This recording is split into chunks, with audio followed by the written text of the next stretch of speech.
afternoon, everybody. Welcome to Oakland A's Baseball, along with Ray Fosse. I'm Glenn Kuiper. Terrific pitching matchup today. Mark Buehrle, Trevor Cahill. And Ray, Mark Buehrle has made 23 starts in his career against the A's. He only has 4 wins, but I think he thinks he should have got a win on April 11th of this year. You know, you throw 99 pitches, and he could have thrown his glove on the mound probably in that game in early April and won. Mark Buehrle against Dallas Braden, he was outstanding as always. He works quickly. He mixes some breaking pitches, good sinking fastball. He depends on his defense to make great plays, which they always seem to do. He's a fielder himself. He gave up 1 hit. He walked a batter. He struck out a batter. He was perfect, almost perfect. Of course, 8 innings, and there's no doubt, I think he might have been a little bit upset that he did not go out for the 9th inning, because the A's did come back, win the game, and a no decision for Mark Buehrle. He is outstanding, and you really like the way he works so quickly. Well, speaking of perfect, Trevor Cahill, pretty darn close this year. He's 6-0. He has the best ERA in the American League. And that's what makes this pitching matchup so great, because both pitchers rely on their catchers to call the game, and that's why they work so quickly. Trevor Cahill, with his assortment of pitches, he has Landon Powell behind the plate again this afternoon, but he will change speeds. He'll throw the 2-seam fastball to righties and to lefties, a great curveball that he's really come up and established. He will strike out batters, which really for a ground ball pitcher, you like that in certain situations, but this is a great matchup. Let's hope it turns out to be exactly what we expect. So the White Sox wrapping up their West Coast trip. The A's, well, they're trying to put together a nice home stand. This is game 3 of a 7-game stand. We'll have lineups in first pitch. Omar Vizquel's in there again today. We'll have lineups again in first pitch when we come back to the Coliseum.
A's Baseball on Comcast Sportsnet California is brought to you by AT&T and by Toyota. Check out the great deals at your local Toyota dealer today.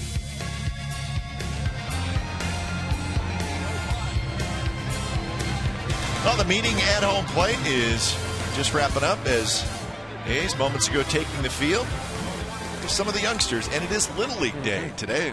What was the number? 7,000 Little Leaguers, and my son was part of that. They're sitting way down the left field line, and it is a whole huge group, so they're going to enjoy the game. as are we. Game time weather brought to you by the Santa Cruz Beach Boardwalk. The admission is free. The boardwalk is open this weekend. It's cool, 57 degrees. 40% chance of showers. It rained earlier today. Now there's a little bit of sunshine, but lots of clouds. Hey, Ray, what's the song? I always like it when Trevor pitches here. I know you do. You know, we love could it. just lay out and just listen to White Rabbit. And since the umpires are down there, they're going to probably hear the whole song. Well, that's going to start your day off, Melvin, isn't it?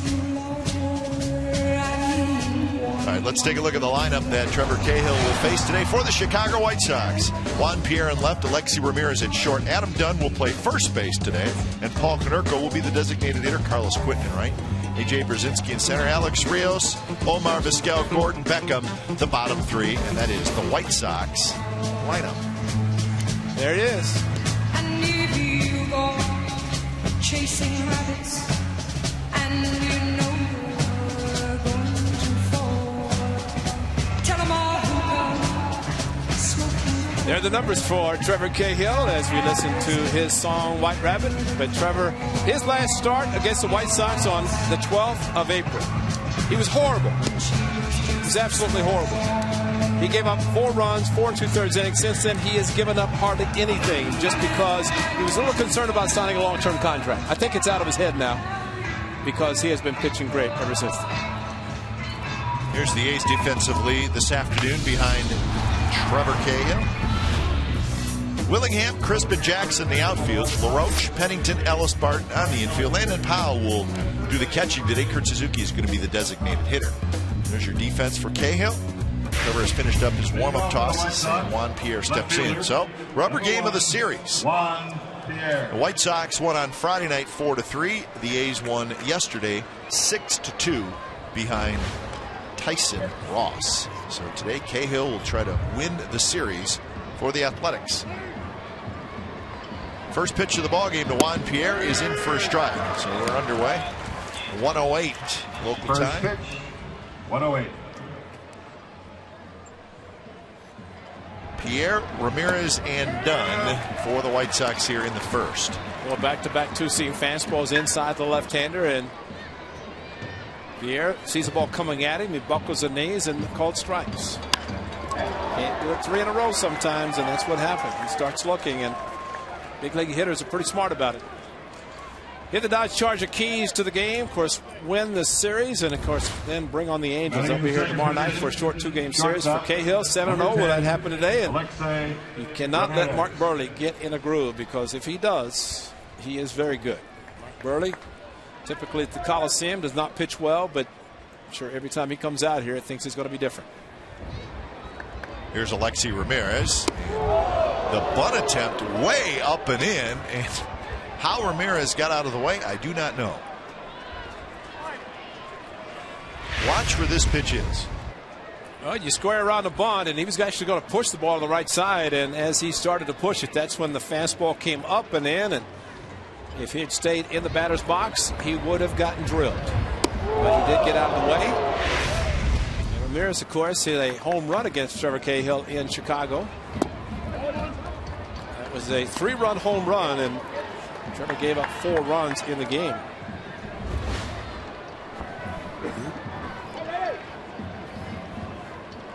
Ramirez 255 and shows a bunt again, pulls the bat back, and it's a strike. Trevor Cahill last 5 starts 5-0 with a 1.03 ERA, 4 earned runs in 35 innings.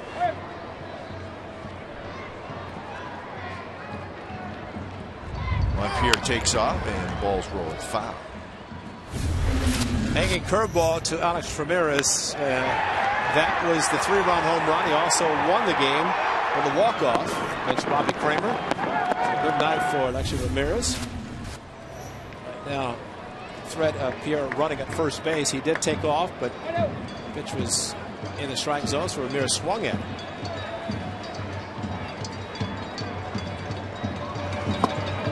Lays off, and it's a full count. Well, that 5-0 stretch that I just mentioned came right after that start in Chicago.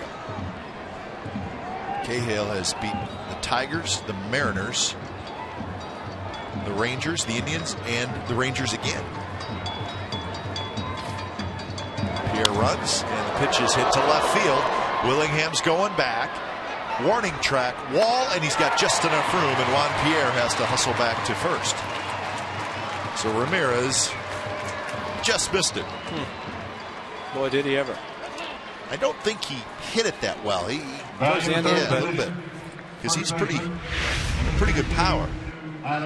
Good sinker, and it happened to come back into his wheelhouse, his zone. The surprising thing here, once Willingham camped under it, Pierre stayed at second base. He has the speed. Once he sees the ball is going to be caught, it is deep enough that he could have returned to first base and gotten in the scoring position. But he stayed, thinking maybe the ball was going to get off the wall.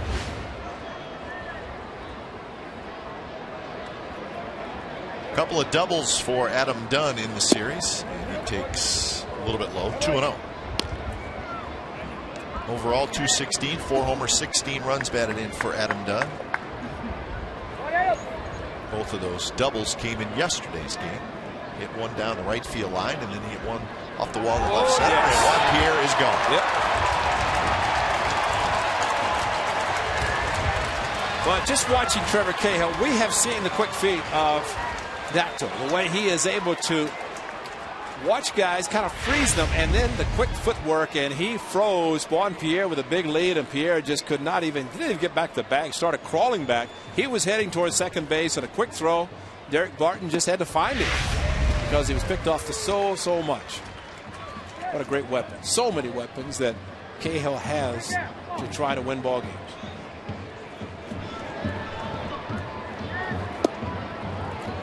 Three and one now to Adam Dunn. Watch the move. He's heading to second base. Pierre was, and so that's just a quick move by Trevor Cahill, and he got him plenty. So full count now to Dunn. 11th for the A's staff. Swing and a miss. Good sinking fastball. Dunn strikes out. And that's it for the White Sox in the top of the first.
The first inning, so here are the A's in the bottom of the first with Coco Chris stepping in. We'll give you the A's lineup in just a moment. You got to be ready with Mark Buehrle. He does not necessarily. Might not have time to do much with Mark Buehrle. Ed Farmer, longtime broadcaster, former pitcher, and now of course the White Sox, and watching Mark Buehrle. Great statement about the pitcher. They said the only time he catches a break is when the hitter keeps stepping out. He works so quickly, and I mean, he's already got the signing going. He and A.J. Przinsky have worked very well together.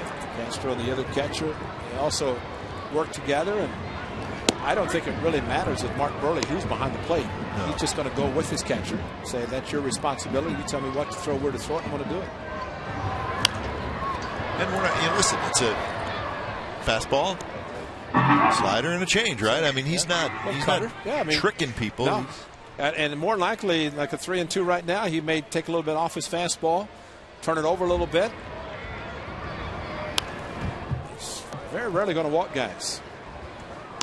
Just unfortunately for him, is that something seems to always happen here at the Coliseum when he pitches. I mean, just one win here, that was rare. There's a changeup, 79 miles an hour. So keep that in mind. Well, that's when you're wondering what pitch he's throwing. Well, if it's 79 or 80, it's his changeup. But it's just such great confidence in his pitches and great control.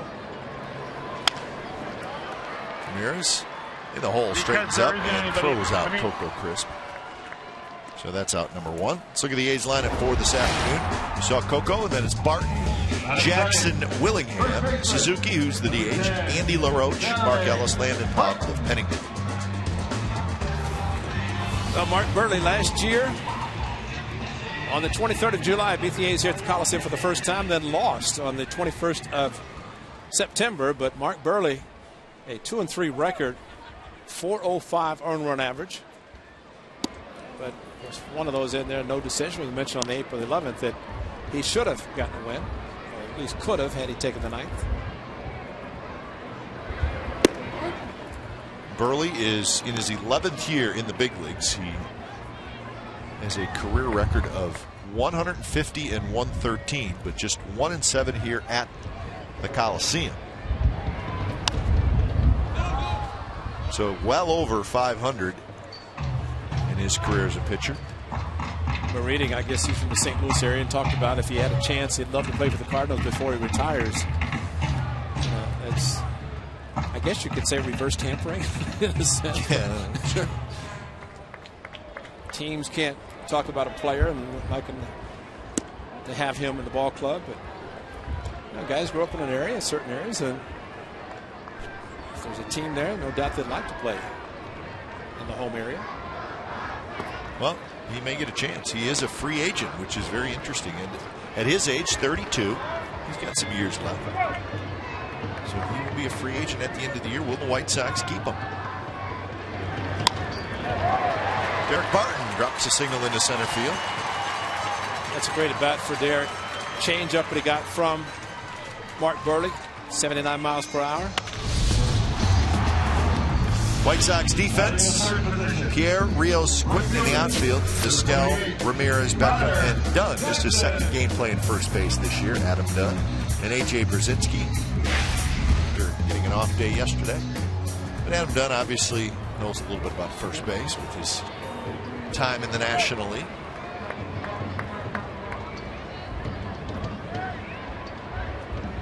So here's Connor Jackson playing right field. Jackson takes.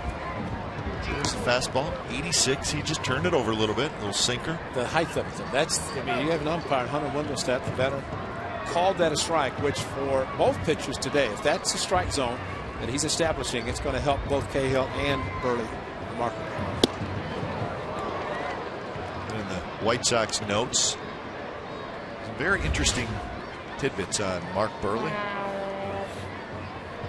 He's been an all-star 4 times. He's won a couple Gold Gloves the last 2 years, actually. He's a very, very good pitcher. He won the Gold Glove last year, maybe just on one play where he went over towards first, maybe about 10 feet towards home plate, caught the ball, flipped it back between his legs to the first baseman, Paul Konerko, for the out. And I think I was okay with that, that he won it because of that play. Exactly. I mean, I think that was the top defensive player of the season. It was awesome. Fastball upstairs, and Connor Jackson swings and misses. Here's our true story brought to you by McDonald's. May 2nd, Mark Buehrle wins game number 150 against the Orioles. 6 2/3 innings. A couple of walks, 4 strikeouts. So a couple no-hitters. One of them a perfect game.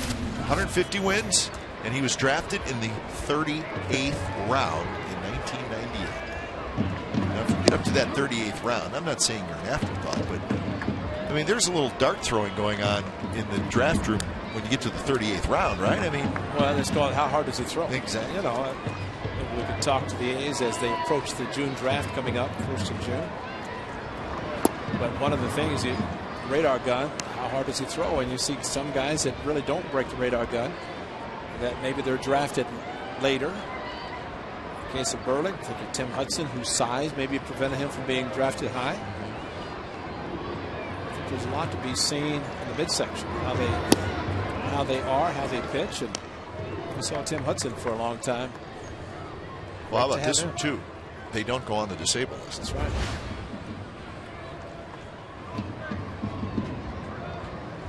So 1-2 to Josh Willingham. Buehrle has a couple no decisions this year. He probably should have got a win out of it, but he didn't. One of them, of course, that game against the A's. His last start, he gave up just 2 earned runs in 8 innings at Seattle and got a no decision. So that's the record, just 2-3. The ERA right around 4. Last year he was 13-13. Well, the best approach against an off-speed pitcher, lefty like Mark Buehrle, is go to the opposite field, and there is a huge hole on the right side. Check swing. That is not a swing, says Brian Knight. You think A.J. Pierzynski wasn't trying to sell this one? Watch him catch the ball. Watch Pierzynski. Catches it on the check swing, and he starts walking towards the dugout, pointing to first base for the appeal. And the umpire can say, "Oh, you think so?" Not quite. Next pitch, Willingham does strike out. So a couple of strikeouts for Buehrle, and we're moving to the second. No score.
The Coliseum. There's some of the little leaguers today. Over 7,000. Oh man, the giveaway today is that good-looking kids A's cap. So those youngsters will have a good time and they'll go home a little bit tired, and that's the way it should be. Doing cotton candy and paraded around the warning track all the way around the field today. So Konerko is retired.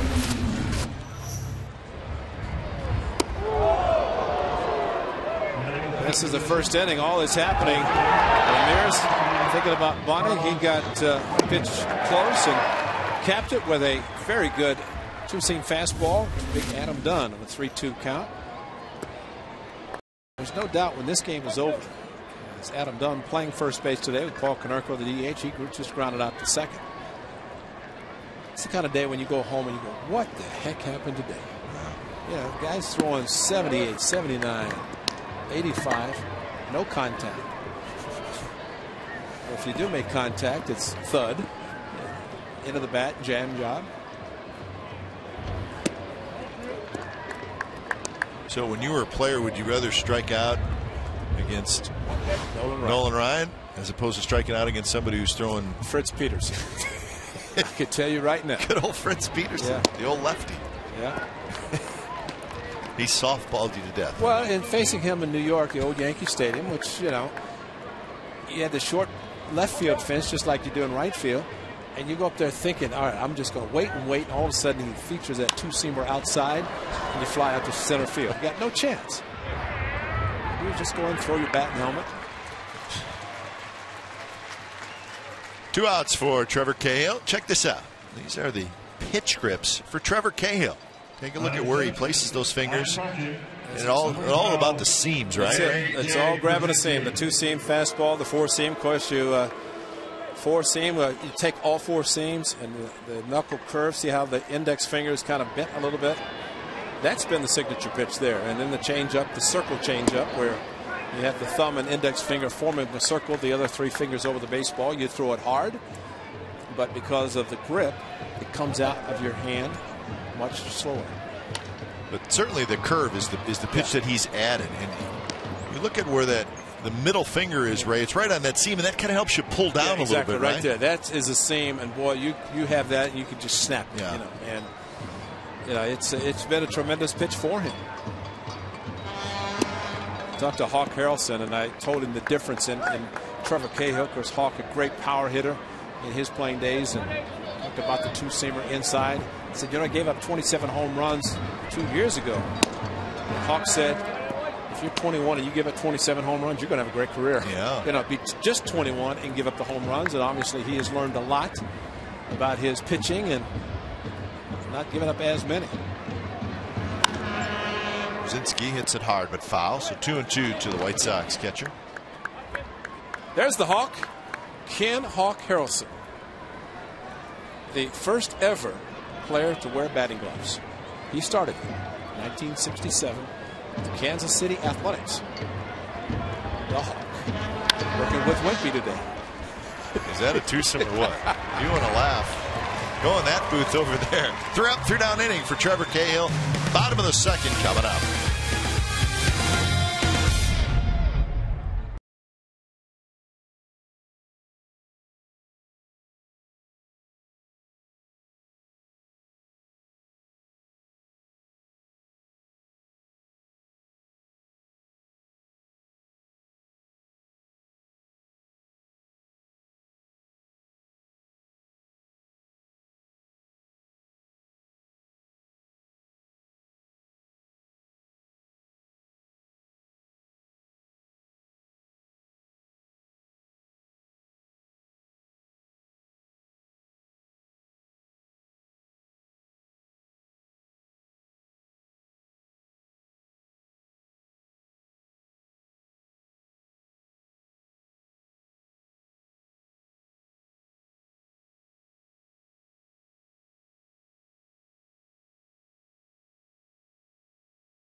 Season with Chevy free parking Tuesdays. Every Tuesday home game, with the exception of premium and dual events, you'll save $17 on parking, and it's all courtesy of Chevy. See your Northern California Chevy dealer for a great selection of Chevy cars, trucks, and crossovers. For more information, visit OaklandAthletics.com/Tuesday. And day after tomorrow is Tuesday. Day after tomorrow, the Angels will be in town. So a great night to come out and watch your Oakland A's. Come in and say, I'm not going to pay it. Just drive right by. That's right. Suzuki, line shot right field, and that's a base hit. So Kurt Suzuki, a leadoff single. See, and that is a tremendous approach. Wait and wait. It's hard sometimes as a hitter to say, I'm just going to wait. But there's the pitch away, and Kurt Suzuki, what Burley is hoping that he tries to pull the pitch outside and get a ground ball.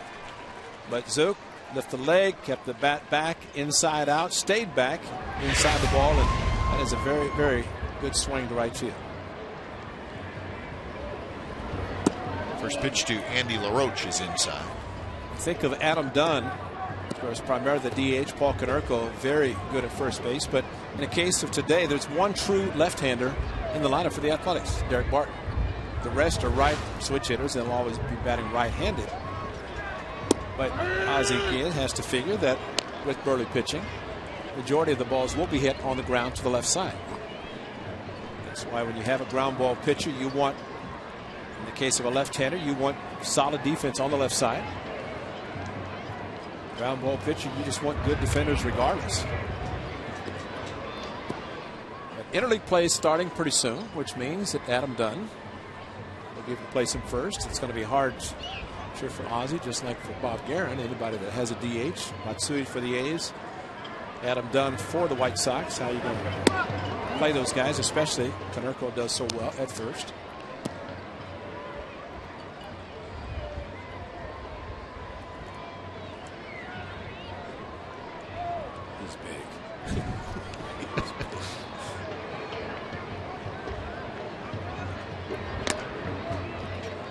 Well, I think it is the interleague thing. I mean, I think it's an advantage for the National League because when they're playing in the National League part, the National League lineup is the same as it always would be. Exactly.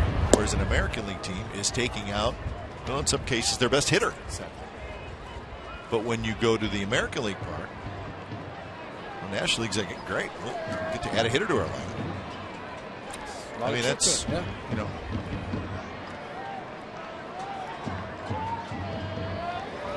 That's why it's interesting, too. A lot of times when you see a National League team playing in an American League park, they may bat their DH ninth. And it may not be a big slugger. Because to them, they're just adding an extra at bat. Hey, maybe want to give a guy a half day off. Yeah. Or it could be a speed guy. Swing and a miss on 3-2, 78 miles per hour. And that is strikeout number 3 for Burley. Well, the 2-1 pitch, he swung and missed, a similar changeup. And not surprisingly, Burley has a very good move to first base, but that's the problem. He's 3-2, and Andy LaRoche way out in front of a 78-mile-an-hour changeup. So if the guy is going to run, he has to start so late. And in the case of a strikeout, he might get back to first quicker than if you throw to second. Mark Ellis takes the first pitch for a strike. See how he changes speeds. Fastball just 44% of the time. The other 56% something off speed. And even his fastball is not what a lot of people describe as a true fastball.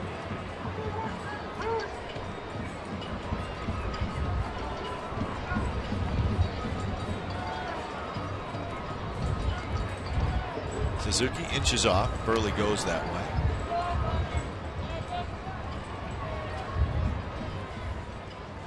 Burley's been using the same move to first.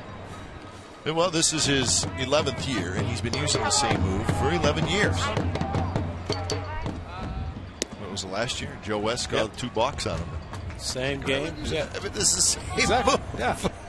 I mean, when you're pitching that many years in the big leagues and you're a left-hander, and granted the angle in which you throw the ball to the plate versus to first base, it's not going to change over 11 seasons. Especially, I mean, Burley's he does the same thing every start anyways. I mean, he's not really trying to trick anybody. Well, as Terry Francona informed me when the Red Sox were in town, something I wasn't aware of, you cannot argue a balk.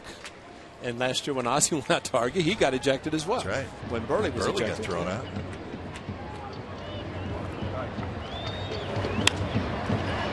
shallow center field. Rios coming in, and it's going to fall.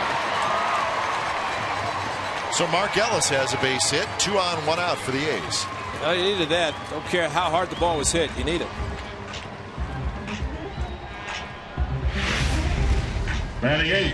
Ball got in on him a little bit, jammed him, and hit it just softly enough that Rios did not want to take a chance, and rightfully so. The chance here was fielding the ball bare in hand without his body to block the ball had it gotten past him.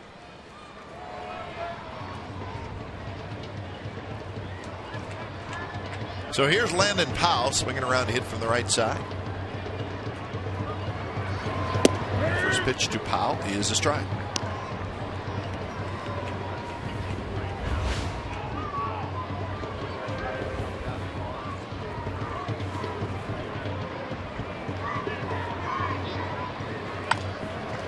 Bounce to the right side. Konerko, or Dunn, I should say, spins, gets the out at second. Back to first, double play. Adam Dunn made a pretty nice throw, and Burley got over the cover, and that's a 3-6-1 double play.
California is brought to you by Cache Creek Casino Resort.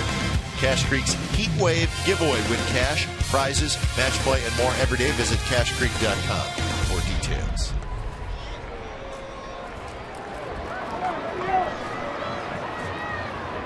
Trevor Cahill's first pitch, top of the third, is a strike to Alex Rios. He'll be followed by Vizquel and Beckham. No score.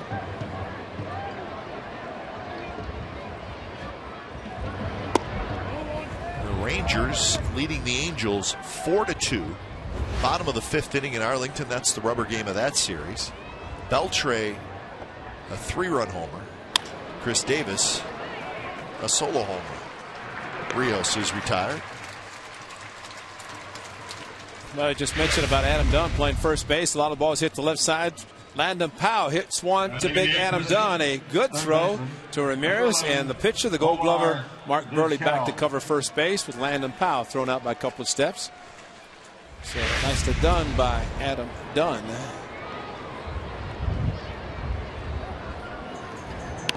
Vizquel bunts it, and it is going to just trickle foul. You really have to watch out for Omar Vizquel. That's pretty good. Pretty good form right Absolutely. there. Push bunt. Unfortunately, when it hit the edge of the grass, you figure once it does that, it's going to grow foul. And with no chance to throw him out, but Andy LaRoche is playing in front of the bag again at third. May try it again.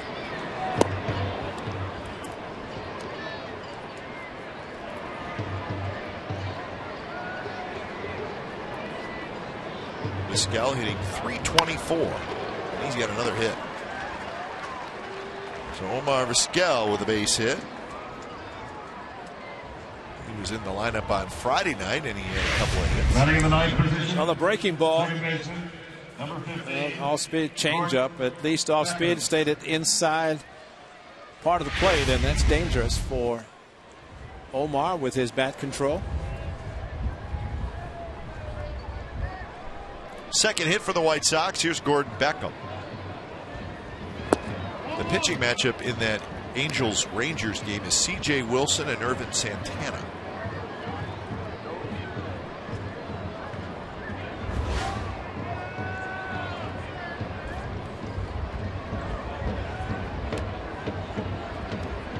Weather has been a problem today around Major League Baseball. We'll talk about that in a little bit.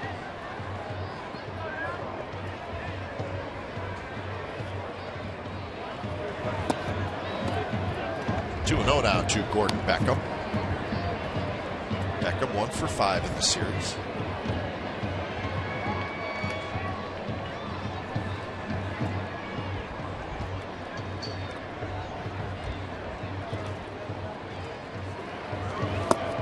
Takes low, 3 and 0.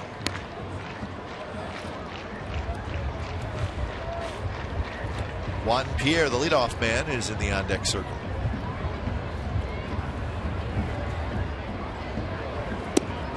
Way inside, so the walk.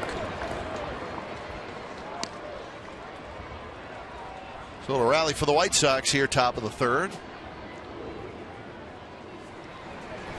Ooh, can't talk to that lady. Number 1. She's a Vancouver Canucks fan. That's who's playing tonight. That's it. Sharks Canucks. Late afternoon from Vancouver.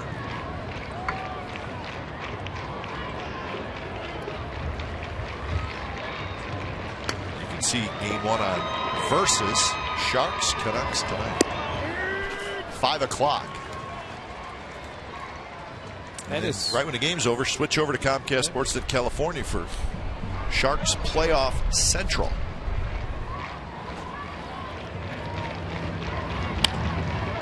Left field line, and that is just foul. That would have scored a pair. Trevor, unfortunately, to Juan Pierre is leaving the pitches up. 4 consecutive fastballs inside. He got strikes, but then the last one was up and away, and Pierre just slapped it. Fortunately, enough slice on it, and it's about a foot foul. I thought it was going to be fair, and might have been looking at 2 runs and a triple with Pierre's speed. The toughest hitters to face as a pitcher, guys like Pierre, who just slapped the bat. Hard to pitch in any particular way.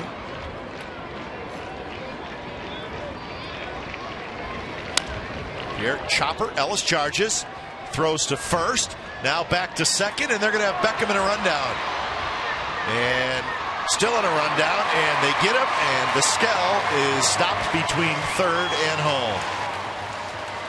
So nice defense by the Athletics, and they keep the White Sox off the board.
Mark Ellis ending the top of the third with some heads-up defense. Pennington to lead it off. I guess heads up would be the right way to put it. Well, it was a very smart heads-up play, and the way Mark Burley pitches, we might be able to show it on our highlight package when the game is over. Pierre spinning around, getting back, reaches up, makes the catch. Oh, it's short now, and what a great play. First and second, ground ball to second. Mark Ellis, watch how he freezes Beckham. Stops him right there, throws first to first base, enters the out there. And then Barton back to Cliff Pennington, and then the run down ensues. Of course, Pennington, watch him. He's looking at Vizquel and waits the last instant to throw the ball to Barton. At that time is when Vizquel tried to score, but the tag was made on Beckham before Vizquel could. And that, for all these 7,000 plus Little League kids here, that was perfect execution in turning a double play. Freezing the runner from first to second and completed the double play.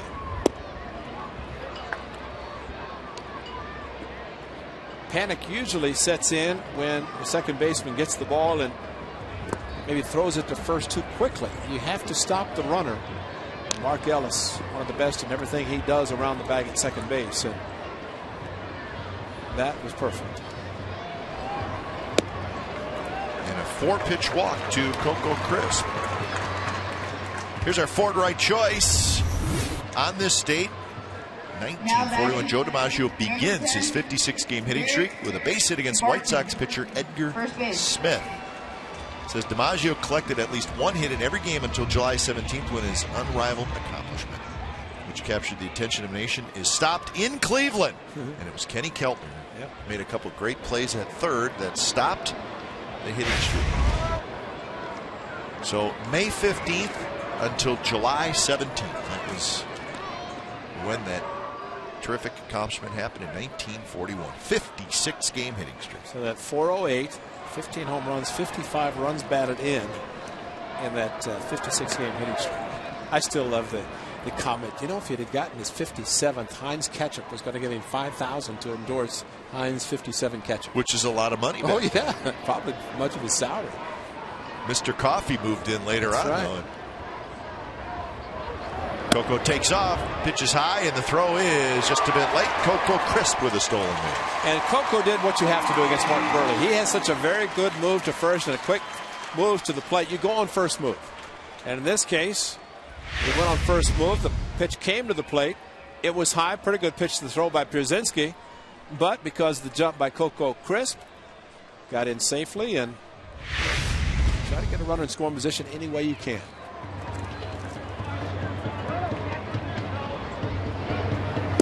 Derek Barton takes the strike in the outside corner. Also, Coco Crisp, there's the first move that leaned forward by the sprinter. But in the case of Adam Dunn, who's not played a lot of first this year, that's not a bad play if the throw even goes to first, because it's going to take two perfect ones. From Burley to Dunn, Dunn to shortstop.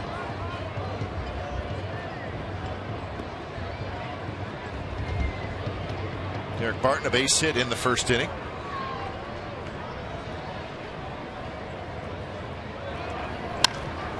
This one drilled to center. Rios going back, spinning around, and he gets to the warning track, makes the catch.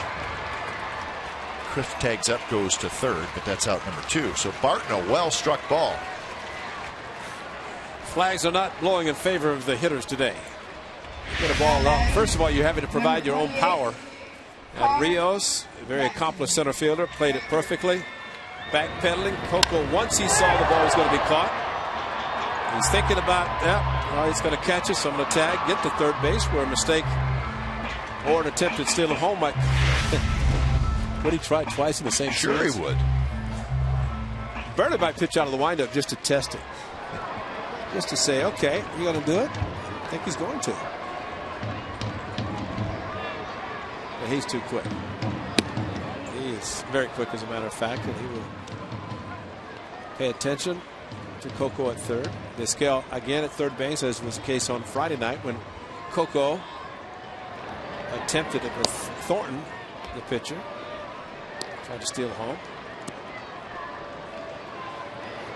And I always say, if you're going to give your opinion on whether you think it was a good play, you should give it before you know the result.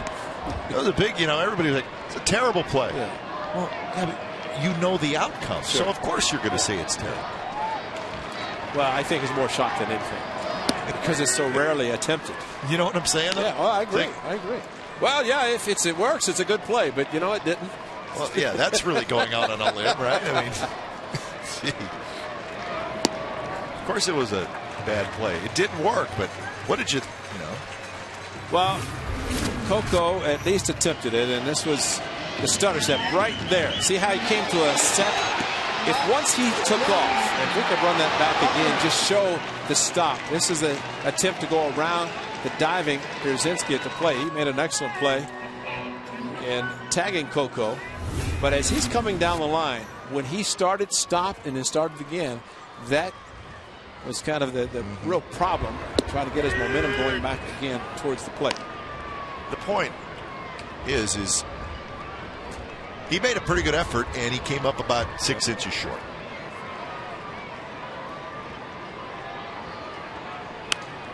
Connor Jackson was the hitter.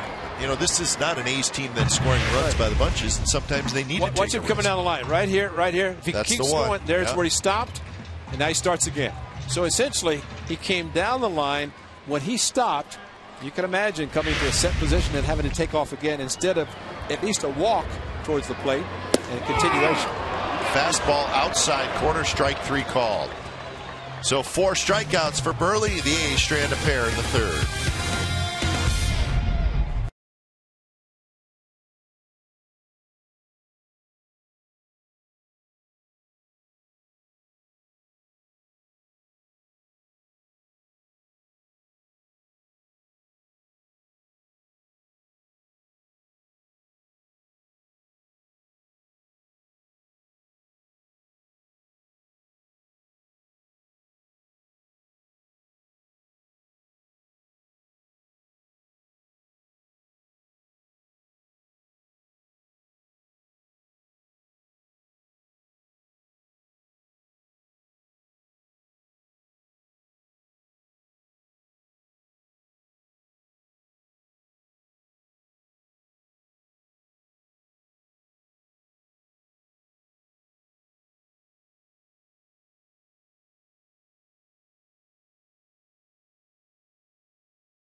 TNT, which players hold the White Sox and Oakland A's record for longest hit streaks?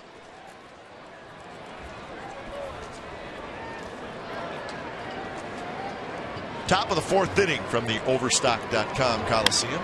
That one's to left, and that's hit well. Willingham's looking up, and that baby is gone. Alexi Ramirez came up just short in the first. Not here in the 4th, and that is his 5th home run.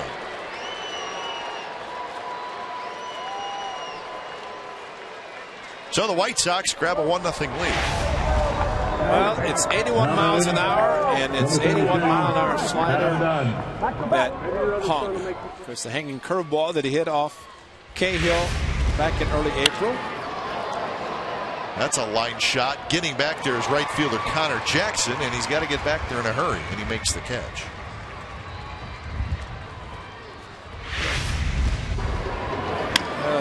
Young man is strong. Yep. He has been strong and home run hitter ever since he came into the American League with the White Sox. Grand Slams his first rookie season. He's got that, it's like the Soriano. Yeah. He just Good. snaps. Yep. You guys, Chicago.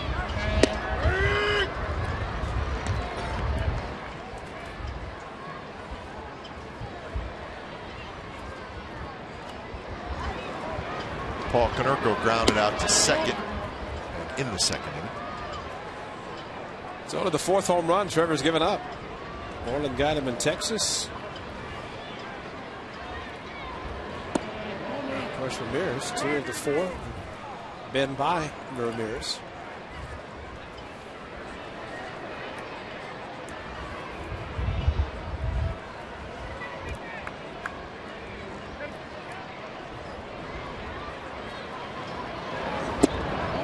Runs inside, change up, and it's 3-1 to Konerko. Carlos Quentin waiting in the on deck circle.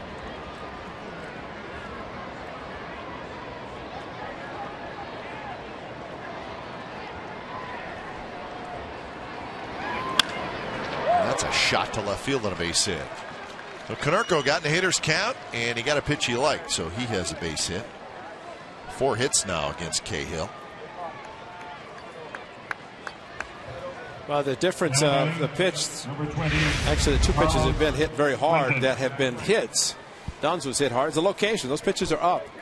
You don't get as much sink. And hitters don't hit on top as much. In the case of really all 3 batters in this inning, they've been able to elevate pitches because they have been up.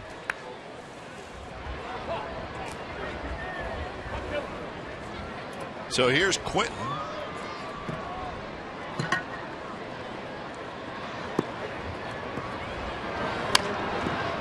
Strong hitter, but Quentin quiet in this series. He's 0 for 8. He's walked once. Here's the White Rabbit, Ray. See what you started? It's your fault. It's all right. It's still a great song.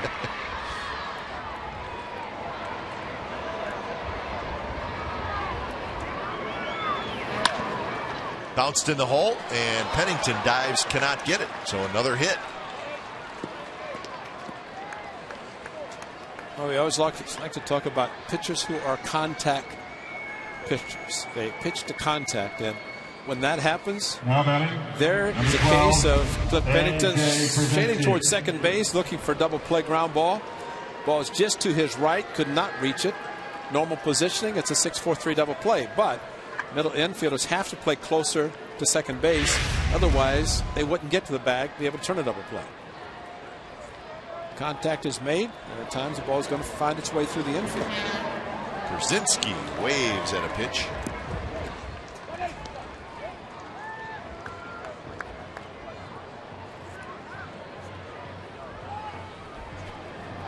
Brzezinski grounded out to Ellis in the second inning, and that is what Cahill is looking for right now. Brzezinski does not run real well, and he does not walk very much, so he's going to put the ball in play.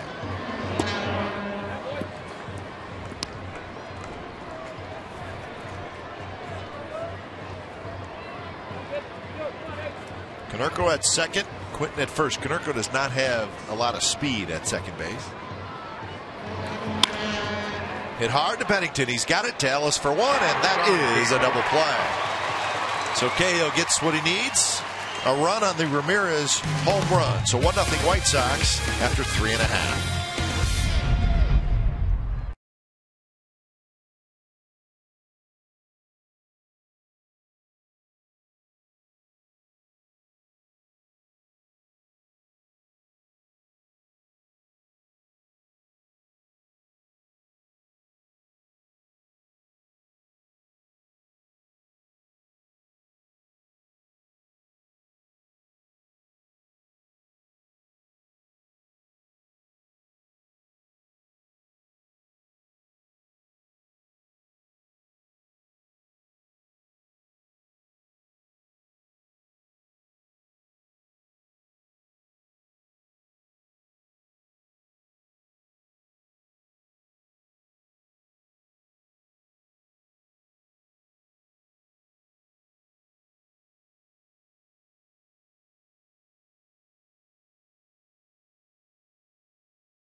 giving the White Sox the 1-0 lead, bottom of the fourth inning.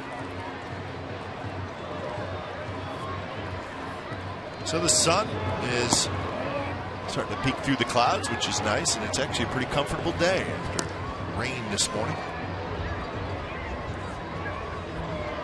It's supposed to be kind of funky weather the next couple days. We should not complain. I talked to my brother today, and he said the Giants game last night, in all his years in baseball, was 30, 35 years. He said it's the worst weather he's ever seen a game played in. Sideways rain. I saw it. I was watching the game. It was brutal. It was ugly, and actually watching the inning in which the Giants scored 2 runs of the 3 at the bases loaded. Cody Ross hit a ball out in front of the plate. That was a bad throw to first because of the slippery conditions. And then Pat Burrow hit a ball to third that the Witt threw the ball away. Both fairly routine plays. Yeah. I know they would have been out easily. But you have to wonder why the game was being played. There is really just one reason. But it was they were terrible conditions. It's a couple of rainouts. Detroit, Cleveland today. Of course, Chicago. Suzuki with the leadoff walk. That's the 3rd walk issued by Buehrle. And here's our AT&T trivia answer. Which players hold the White Sox and Oakland A's record for longest hit streaks? Jason Giambi, 25 in 1997, and Carlos Lee, 28 straight in 2004. Carlos Lee now with the Houston Astros. A shot, nice play by Beckham, and he fires to first, and that is a double play, just like that. So Beckham picked it and turns the double play. A nice approach by Andy LaRoche after striking out his last at bat, and there's your backhand by a third baseman turned second baseman, and he made it so quickly, no chance for Ramirez to get to the bag, so he decided to take himself, step on the bag, and quickly to first base. So the first pitch to Ellis is a little bit high, 1-0. So 3 rainouts today. The Mariners and the Indians in Cleveland rained out. The Royals and the Tigers in Detroit rained out. Now think about geography here. And the Giants and the Cubs rained out in Chicago. So they're all pretty close to the same area. And so 3 rainouts today. The question is, did the Mariners go back to Cleveland? I think they do. They hope so. I think they do, yeah. Yeah, they do. Ellis with the 2-out hit, his second. But Ray, here's some notes on the rainouts. I know we were talking about it before we came on the air. Last season, there was a total of 21 rainouts the whole year, which is a pretty low amount. This year already, and it's May 15th, 26 rainouts. Unbelievable. I think the A's on Wednesday at Red is the 21st, which matched, and then it's Cleveland in back-to-back games with Seattle. Right, yeah. So 21 all of last year, 26 already this year. So that it doesn't come into play now. It comes into play July, August, when these games have to be made up. And Powell pops it up. It's going to be Beckham, the second baseman, going out. Still going out. He reaches out at the last minute and makes the catch. So the A's get a walk and a single, but the double play, and that's it for the Athletics in the 4th.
several states. You can make a donation to assist with the relief effort through A's outfielder Josh Willingham's Foundation.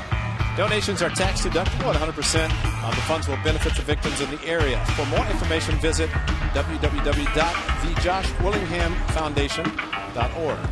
Josh Willingham Foundation, one word, .org. His wife Ginger doing a lot of great things, especially in the home state of Alabama. Rios to lead it off. Be followed by Vizquel and Beckham.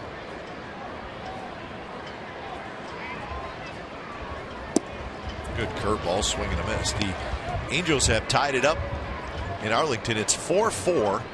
Angels Rangers, that game in the 6th inning. Looking at some highlights. Howie Kendrick's playing left field, and he has been for the last couple of days. Ellis charges, barehand throws. What a play! Wow!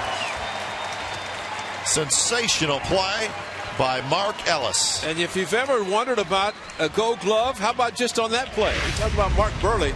This is an unbelievable play. Rios runs very well. Mark Buehrle across, reaches up, bare hand, one motion, and throws out Rios at first base. What a tremendous play by Mark Ellis. Wow. Bare hand and got a good enough grip and a strong throw across his body. And a great way to start this inning.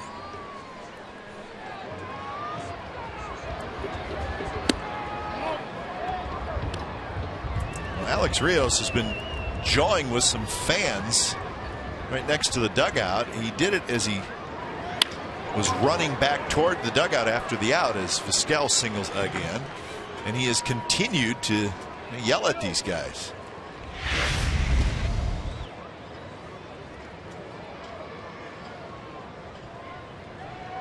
Now batting, number 15, Gordon Beckham. And he was talking with them as he trotted back to the dugout as well. So a little sidebar to the ball game. Keep it interesting. In the meantime, Omar Vizquel is trying to get to 3,000 hits today, even though he's 200 hits away. You have to wonder why Omar Vizquel doesn't play every day. Well, that's true. When you're age 70, you know, it's kind of tough to go out there every day. But he is just getting better with age and just kind of always doing the little things to help win. And he's 4 for 5 in this series, and he now has 2,813 hits. You know, Ozzie would love to play him every day, but especially yesterday, day game after night game was not in the lineup. Joke about his age. I mean, but for him to play as long as he has and still perform the way he does every day he does play.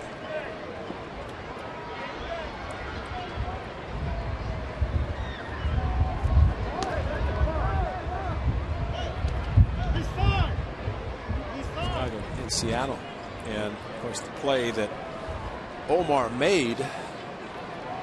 Very good shortstops. Ozzie Guillen, Rookie of the Year when he played for the White Sox, and Omar all these years playing mostly shortstop. But Chris Basio's no hitter. That's right.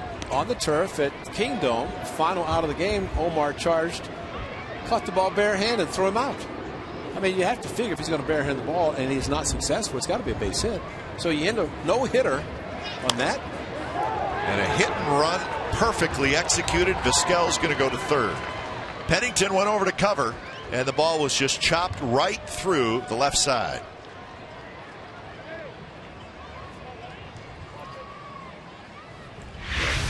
So 7 hits now against Trevor Cahill. Well, an off-speed pitch, and you know it's a call. It's a tough call for the middle infielders as to who's going to cover. And in this case, you know, Beckham made a change once he saw Pennington cover second base, but it definitely opened up the big hole on the left side. So now the A's trying to turn 2 again with a very fast runner, and he hit into a double play his last at bat. That's Pierre, but that was first and second.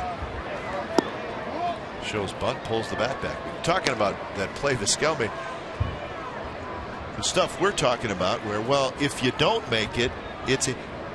He probably never thought about that because he wasn't worried about it.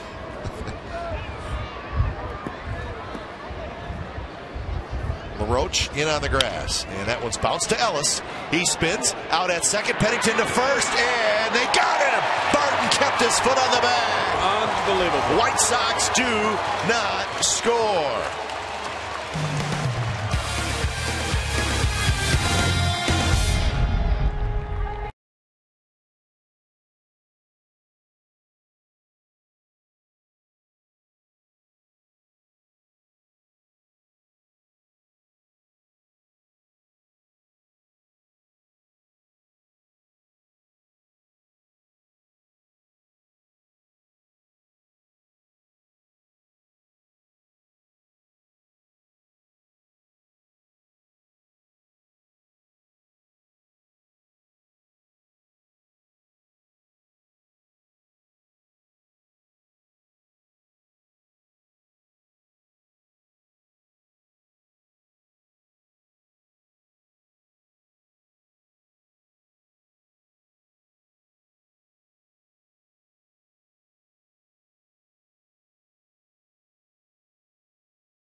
Lead the Athletics. Bottom of the 5th inning as Pennington will lead it off.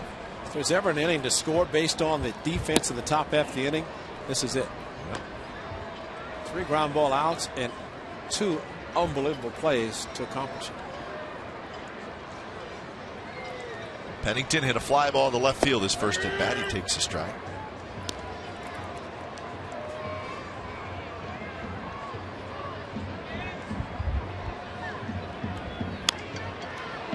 This one hit toward shallow right center. Rios racing in, and he's got it. That's out number 1. Well, with Juan Pierre, it's very unlikely to think about a double play, but Mark Ellis feeding to Cliff Pennington. But watch Pennington avoid the slide by Beckham and then get a little bit extra on it. And Derek Barton, what a great job.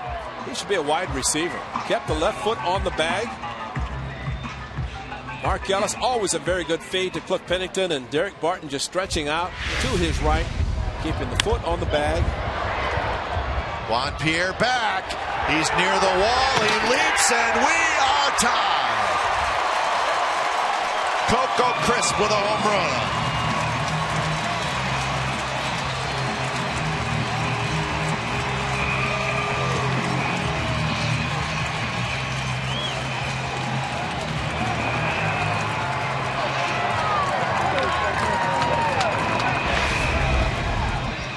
Well, they tried to go towards the inside. It didn't work.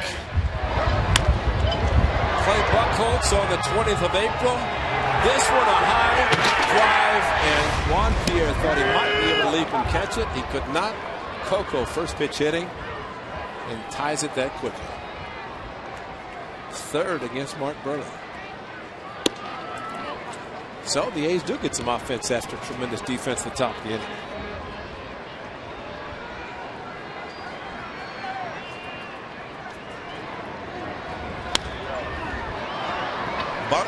Foul territory. Adam Dunn is there, and he's got it, and that's out number 2. Nice effort by Juan Pierre as he got back to the wall, jumped and over the fence, and just no chance. Now batting, right fielder, number 28, Connor Jackson. That's great timing by Pierre. An outfielder knows exactly how many steps he has once his foot hits the warning track, usually about 3 steps. So he didn't look to see where the wall was, but felt the warning track, knew 3 steps were there. Just a little bit too deep.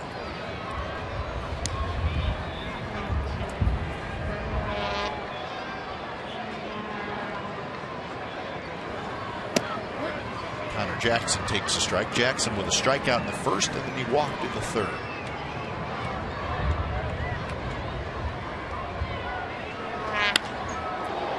Tomahawks one foul just past the A's bullpen. Something about Coco Crisp and taking the first pitch, hitting home runs. Remember, he led off the game against the Red Sox. The Clay Buchholz, first pitch he saw, led off the game, and today, first pitch in this, his third at bat. Did walk on 4 pitches his last at bat, and then a 3-2 count his first one. So he's seen quite a few pitches.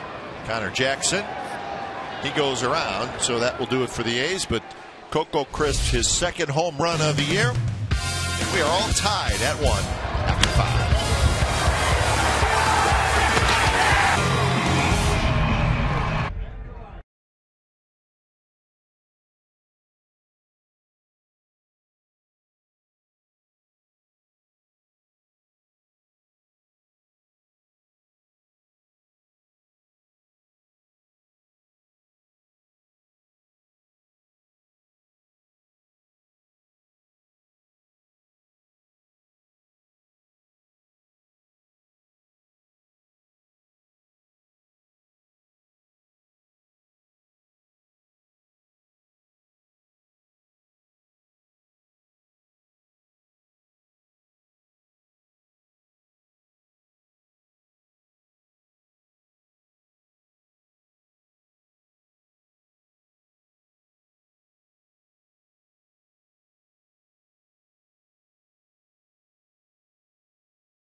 Hey, Ray, that's the Tassajara Valley Little League gang right there. Must be Jack in there someplace. He's probably around somewhere. Played for the Indians this year. That's no kid. So Ramirez, first pitch swinging. He has a base hit. 8 hits now for the White Sox, and that gets us to our Subway Eat Fresh Ask Glenn and Ray question. You can log on to csncalifornia.com to post your question. John from Chones, New York, excuse me. He asked, did Rickey Henderson ever steal home as an athletic? Good question, John from Chones, New York. I think no. Really? I don't know. Only because David Feldman pulled up, I think, the last one we showed the other day. If Wayne Gross was at 83. It was the last time an A's player stole home, a straight steal of home. And David has the information, which would have to mean that if he did steal home, it would have been prior to 83. You have an answer? Well, as far as stealing home like Coco Crisp attempted to do, the straight steal, we believe no. But the good old back end of a double steal, you got to believe Rickey did that a couple of times at least. And the pitch is high and 2 on and nobody out. How about 4 times? And again, it was on the back end of a double steal a couple times in 1980 and a couple times in 1982.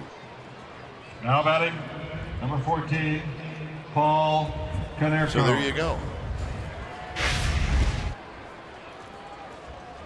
So Cahill in trouble again with 2 on and nobody out. It has not been smooth sailing for Trevor Cahill today, but the only run he's allowed is the Ramirez home run. You're flirting with danger and you start putting guys on. Of course, the 4-pitch walk to Adam Dunn. Same with Beckham back in the 3rd inning. That was a double play that got out of that inning. Well, that's one advantage that Cahill has over a lot of guys is the great sinker. Yeah. And today is a perfect example. I got the A's for 3 double plays. One in the 3rd, one in the 4th, one in the 5th. Ended each inning.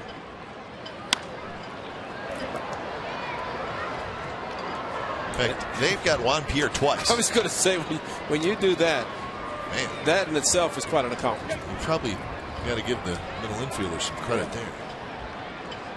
Of course, the first one was Mark Ellis kind of running the runner at first back, but it's a double play nonetheless. Be careful here with Konerko. He's grounded out and singled. 4 for 10 in the series. He had a 2-run homer yesterday.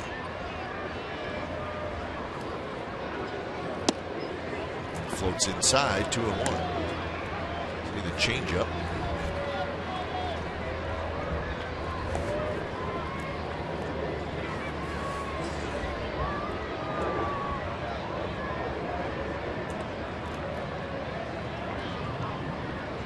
This is the most hits Cahill has given up in any start this year.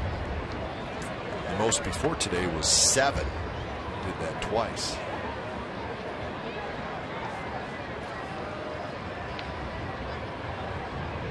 On deck is Carlos Quentin.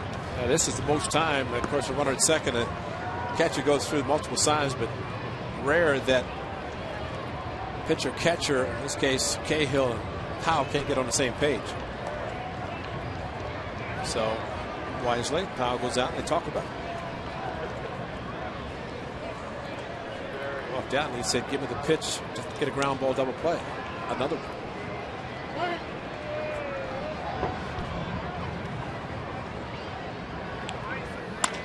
This one's driven to right field. Jackson's back. He's got it. Ramirez will have time to tag up and go to third. Dunn stays at first. So Konerko does not get the run home, but he does have a productive out. Well, it's that off-field hitting by Paul Konerko, and Now batting, hit the home run yesterday. A couple of hits on Friday night on breaking pitches. Quentin. McCarthy, but you can have a productive at bat, and of course, in this case, hitting the ball in the air to the opposite field to advance a runner. It's a good at bat. So here's Quentin.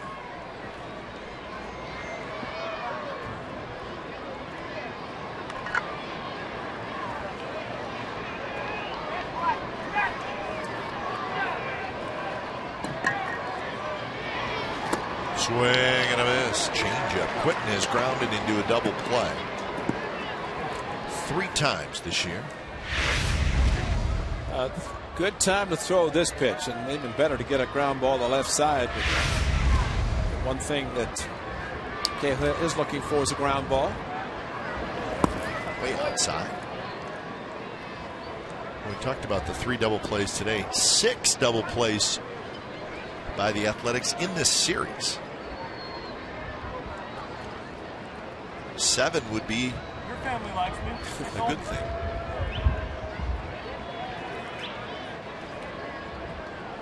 Quentin with 23 RBIs. Takes outside, 2-1.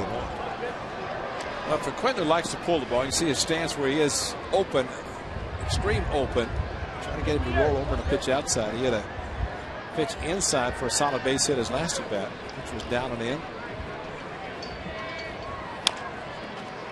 Reach for that one, and he taps it foul. Over to Jeff Cox, the third baseman for the White Sox.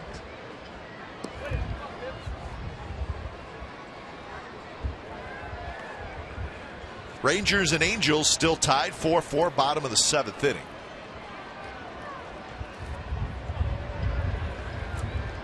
A's organization with Jeff Cox as a player.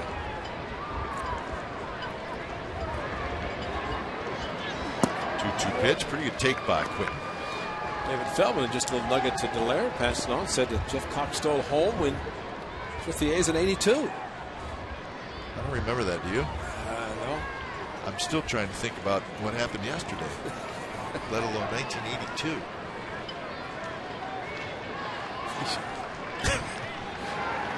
Quentin drills one to center. Chris was racing back, and he makes the catch. It'll get a run home, but a terrific running catch by Coco Crisp. So the White Sox take the lead on the sacrifice fly by Quinn. A bullet to center field. Coco, a home run to tie the game, and then really kind of a game saver because this ball looked like it's going to be over the head of the A's center fielder. But what a great job. Might have knuckled on him a little bit as he hit it out to left center and had to reach up right there to bring it down. Had him done, not blessed with a lot of speed, so he remains at first base. So here's Brzezinski, takes low. RBI number 24 for Carlos Quinn. Coco with the sunglasses and reaching up, having to reach and then bring the glove back a little bit. Slowly hit. Barton, who was playing in, grabs it, retreats to the bag, side retired. A run on the hit and the sacrifice fly. Bottom of the 6th coming up, 2-1 Sox.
Game 1 Sharks Canucks Western Conference final matchup. Change the channel to Comcast Sportsnet California for Sharks Playoff Central.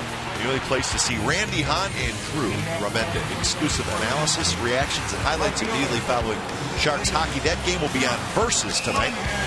So watch the game on Versus, and then when it's over, head over to Comcast Sportsnet California for Sharks Playoff Central. White Sox 2, A's 1, bottom of the 6th inning. Willingham, Suzuki, and Andy LaRoche for the Athletics. It's Mark Burley. Burley has walked 3. He has struck out 5. He has thrown 82 pitches. A's run. Coco Crisp solo home run. It was in the 5th. Interesting note in the media guide about Mark Burley. And of course, he has thrown a pair of no-hitters, one of them a perfect game. I was curious about how many guys have thrown multiple no-hitters. 28 is the number. Of course, Verlander just joined that group. But 28 guys have thrown multiple no-hitters in their careers. Did I read that Verlander is shooting for Nolan Ryan's record of 7 no-hitters? Well, I think somebody asked him about it, and he was like, well, I don't know. That's a long ways away, but I'll give it a try. I don't think Nolan needs to worry too much. That's quite an accomplishment. 7 no-hitters with 7 different catchers. Strike 3 call. Breaking ball. Willingham thought maybe it was a little bit high, but it ends up being strikeout number 6. So there you go. We ask, and the truck delivers. Nolan Ryan, of course, on top. Sandy Koufax with 4. Larry Corcoran, Bob Feller, Cy Young with 3. And then everybody else with 2. But interesting names on there. Steve Busby with 2. Of course, Roy Halladay with one of them being in the postseason. Your old teammate, Ken Holtzman, had a couple no-hitters. Should have had a 3rd. Ramirez has it. Kurt Suzuki's retired, and that's out number 2. They are waiting. Look at that. Well, they know Burley and Cahill are pitching today, too. So they arrived a little early. Well, they're usually hovering around a quarter to 4 o'clock. But they said, no, this is a pitcher's duel today. And that tarp up there is taking a beating, isn't it? It's like a bunch of airplanes on an aircraft carrier. They're just ready to go. But some other names on that multiple no-hitter list. Hideo Nomo. Bill Stoneman with 2. And, of course, Johnny Vandermeer, who tried to bunch them together. That's a record still. I mean, back-to-back no-hitters, but then how about 3 consecutive to actually break the record? That's hard to even imagine. Of course, Randy Johnson with a couple. He had a perfect also. I think he did, yeah. Warren spot. That one's hit to left center, and it's hit deep. Rios is back. He's near the wall, just enough room in front of the Comcast Sportsnet California sign. Side retired. So 5 in a row retired by Burley. We're headed to the 7th.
Coors Light 7th inning freeze cam. That means it's time for the Coors Light freeze cam.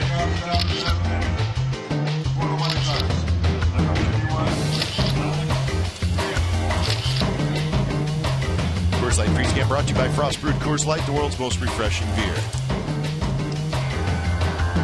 Hot Cocoa has got a home run today.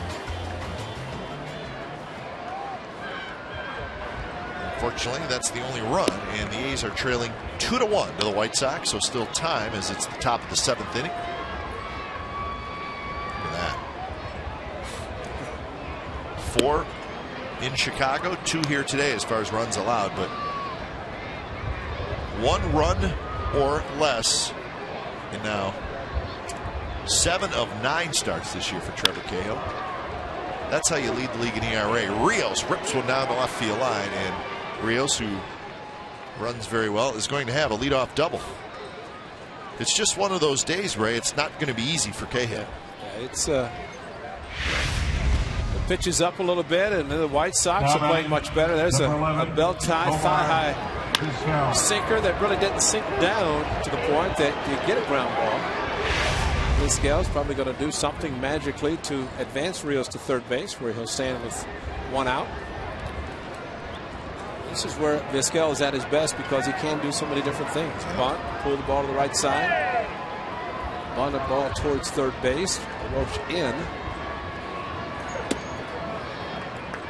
Cahill in the first 3 innings gave up just 1 hit,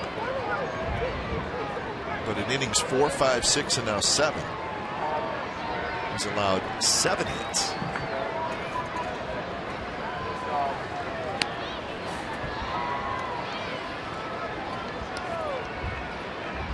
So 1-1 the count to Omar Vizquel, and you half expect Vizquel to pull the bat back and try to slap one somewhere. Now with Pennington holding the runner at second base, the whole left side of the infield open. Sides again was great and pushed the ball, slap hitting. Fredo Griffin great. Bunted, nicely done. Cahill guns it, he throws high and he throws it all the way down the right field line. Rios comes in to score. Vizquel will stop at second. So the White Sox add to their run, or their lead, with another run. It's 3-1, and that hurt. Definitely hurt, because this was going to be at least an out, a runner at third. Trevor decided to take it himself and then threw a sinker into Derek Barton, the base runner, and no chance for Barton to come up with it. Vizquel thinking going to third as he took the turn into the outfield grass.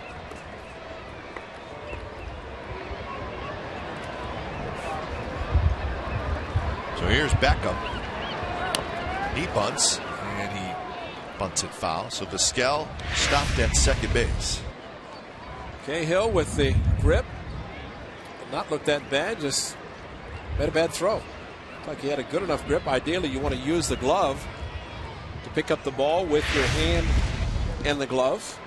That way, as you put the ball in the glove, you make sure you put the fingers on the ball for grip. That's going to be the best.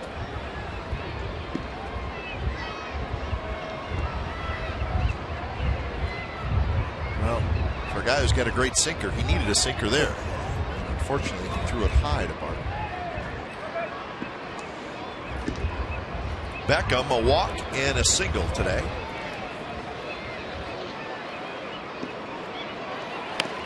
And he bunts it, and it's a good one. LaRoche picks it up. He throws in time. Sacrifice is successful.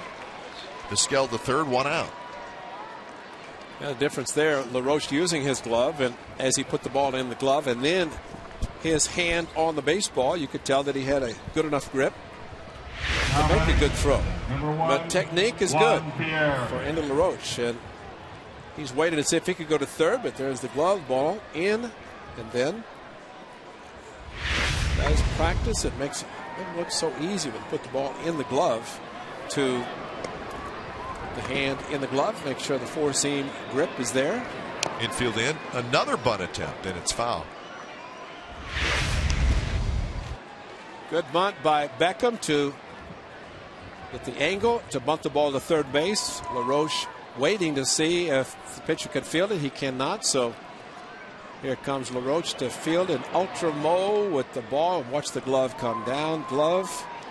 Then he has the ball in the glove, all the while making sure there's the grip, the four-seam grip that we showed with Trevor Cahill. Then for an infielder, you want to throw the ball as straight as possible. So the difference of grabbing the ball with the bare hand, as Trevor did, versus handed Roach, the outcome is much better. Ron Romanek finishes up the meeting on the mound. The players do not finish it up, though. No, they do. So back-to-back sacrifices. You don't see that very often. Vizquel was given a sacrifice, and then, of course, an E1, and then Beckham with a sacrifice. And it could have been with Pierre. Could be another one. Squeeze. Yeah. His speed. Of course, he's grounded into two double plays and then picked off first base, so he's just trying to do something successfully. Tries a bunt again, and it rolls foul. How about that? Now it's 0-2. Now that was more of a squeeze. Vizquel definitely coming down the line on this one. Well, the third inning, this is a 4-3-6-3 double play. Mark Ellis played it perfectly, all the while Vizquel's at third, and Pennington watching, tagged him out, and then it's even better. 4-6-3, great stretch at first by Derek Barton, keeping his foot on the bag.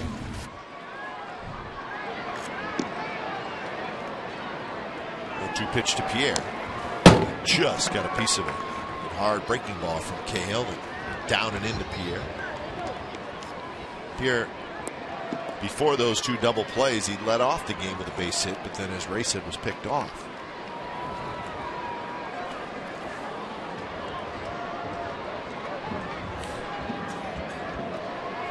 Infield way in. Bounce to Barton. He's got it. Vizquel will stay at third. So again, Juan Pierre cannot get a run home. So that's out number 2. So now everybody goes back to their normal spots. Now batting, number 10, Alexei. Think about walking this guy. Ramirez.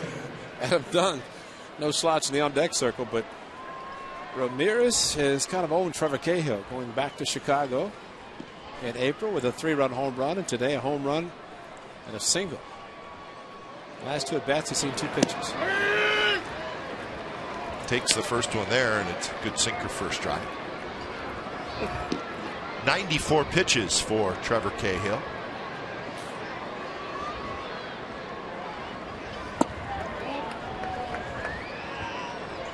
Angels and the Rangers still tied 4-4. Angels batting in the top of the 8th inning.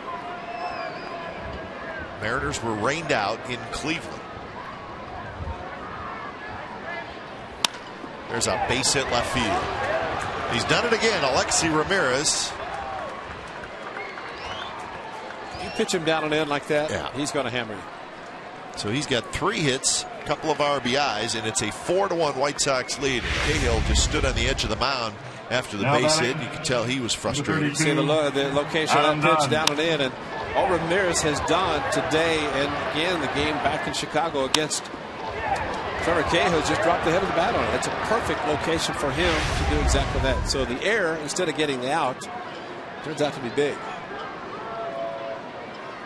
I think guys who, the non-Adam Dunn types, the guys who aren't really big in strike, they really have to whip that bat head through, and he does that. Ramirez he's really very thin, but the bat speed is there. That one's fair. Ellis picks it up. He throws, and they got him. I've never seen anything like that before. Fortunately, Derek Barton realized and got up and handled the throw. Oh my goodness. That was unbelievable. 4-3 on the putout.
A 4-1 lead. And the White Sox scored 1 in the 6th and 2 in the 7th to break the 1-1 tie. Ellis, Powell, and Pennington, bottom of the 7th inning. A couple of hits today for Mark Ellis. How about some defensive plays by Mark Ellis? Yeah, he's been sensational in the field. So a first baseman dives to his left, cannot make the play. The ball goes down the line, and it ends up being a 4-3 putout. You figure that out. And no, the runner did not fall coming out of the batter's box. And I think the biggest thing was watching Derek Barton kind of lay down and say, oh, I just missed it, and then realize, wait a minute, I better get up, because I think I hear Mark Ellis behind me. Ellie is all over the field. Flips this one to right. Quinton goes back and now comes in a step. He's got it. Check out this play. Have you ever seen anything like that? Adam Dunn hooking ball. Look where Ellis is playing in shallow right field. And this ball just barely, maybe foul ball. Adam Dunn had to jump over Derek Barton. Dive. No, I missed it. Oh, there's Mark Ellis. And watch Adam Dunn. Yellow. Don't want that big guy bad on you. No, you don't want to make him mad either. And he probably is mad right now. So here's Landon Powell with one out. Powell's 0 for 2. Nothing against those guys warming up the bullpen, but that's the best sight you can see right now. Bullpen activity. That was 100. Yeah. They're not going to go much over that. It's the Crane Thornton setup guys.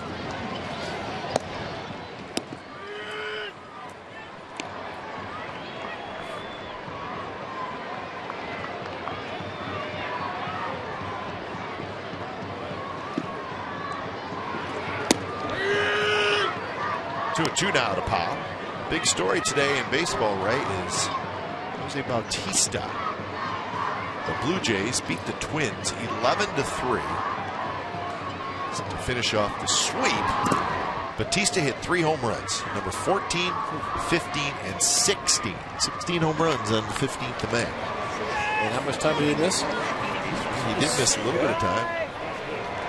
He's got 5 home runs in his last 3 games. There's a base hit for Landon Powell. Pierre is able to cut it off and get it in. I think the amazing thing about Bautista playing at Target Field, we've seen ball not carrying that well. Landon Powell got a 3-2 fastball from Mark Burley. Now with a 3-1 lead. A different pitching style by the crafty left-hander. But Bautista makes Target Field look small. Yeah, I saw one of the home runs and it went into the upper deck. Think about that. That's a long ways. I think he had a grand slam in the upper deck last year. I don't know if you're referring to that one, but yeah, he is unbelievable. In the hole, Ramirez has it tip off his glove, and Pennington's going to be aboard. There's a case of a shortstop. Ramirez trying to catch the ball, stop his momentum at the same time to start a double play. Instead of just being happy to get one out and maybe get in the front of it, he backhands the ball. Look at him kind of stop right there. He's trying to go all the way back to second base. Center fielder, number 4. And he's given an error on it.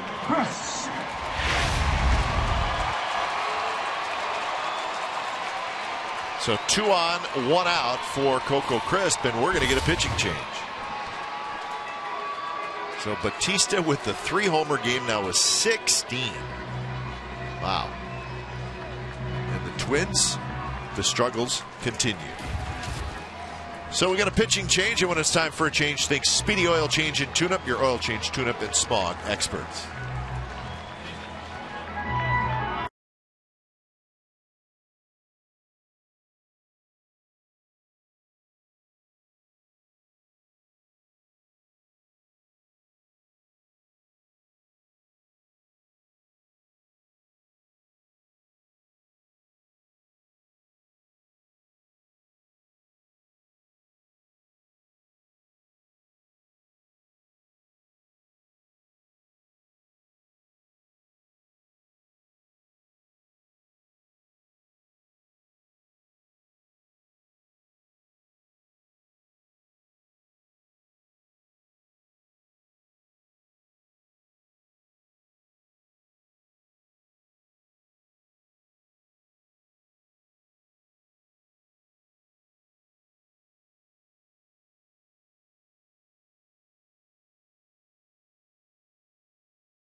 telecast is presented by authority of the Oakland Athletics and may not be reproduced or retransmitted in any form, and the accounts and descriptions of this game may not be disseminated without the express written consent of Athletics Investment Group, LLC.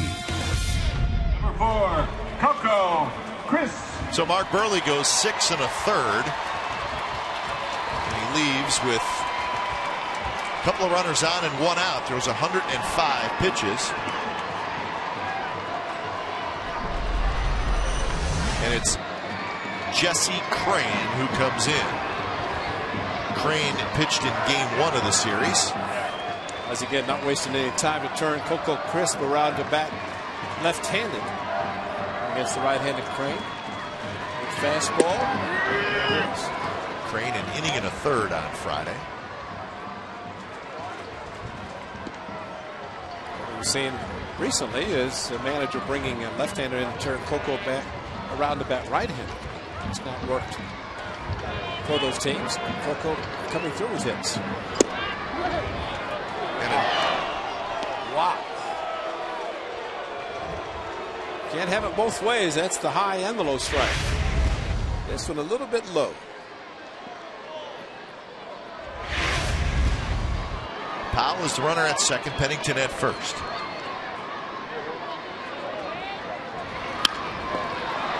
Toward Vizquel, and he throws to second to get the out there. You got to keep your eye on Omar. You never know what he's going to do. He tried to tag Landon Powell. He was thinking about doing something over there. But the out is at second base. Watch Omar. Now batting first baseman, number 10. I don't think he had a very good grip, but I think he's also thinking about tagging Landon, who was running right in front of him. As he goes after,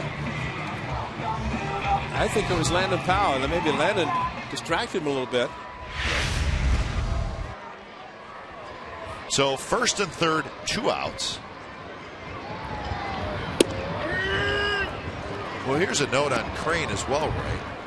Left-handed hitters, 2 for 25.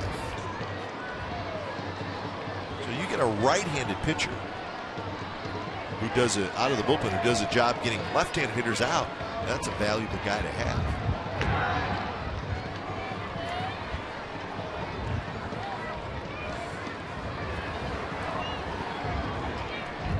Derek Barton is 1 for 3.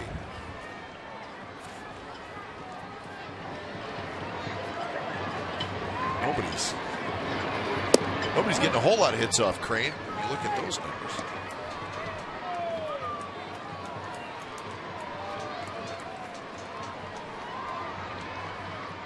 One and one to Barton, who singled in the first and then hit a fly ball to center field in the third. Hit that ball well. Fouled out in the fifth.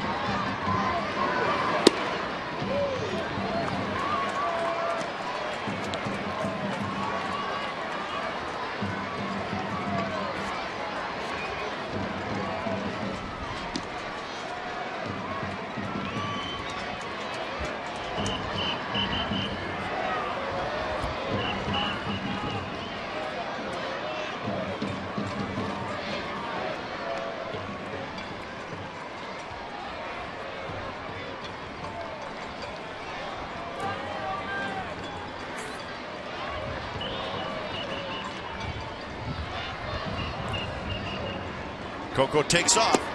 Pitch is there for a strike. The throw is late, and that's a stolen base. Second steal of the afternoon for Coco Crisp. And now it's 12 on the year. Now make it really pay off by Derek Barton coming through with a hit. He took a pretty good fastball for Coco to try to steal. Strong throw by Pierzynski, but not enough time as stolen base on Crain with a great jump that Coco got.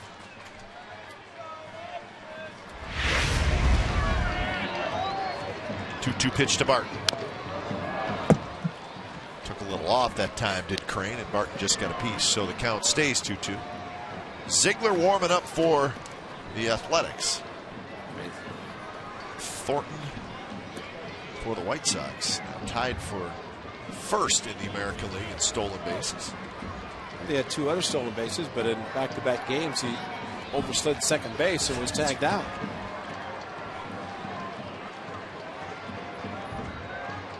Another 2-2. And that's a base hit center field. 1 run scores, 2 runs score, and it's 4-3. Barton kind of reached out and poked it into center field. First of all, the patience of Derek Barton to take strike 2 and allow Coco Crisp to steal second. And then to get an off-speed pitch, he fouled off a tough pitch. And Crane left it up. Derek Barton right back up the middle. A great piece of hitting to make it a 1-run game. Great job by Derek Barton. Crane with a good curveball and a slider cutter, all with his fastball. Derek Barton, a tremendous job of lining one to center. First pitch to Jackson is a strike. So Barton gets RBIs 8 and 9.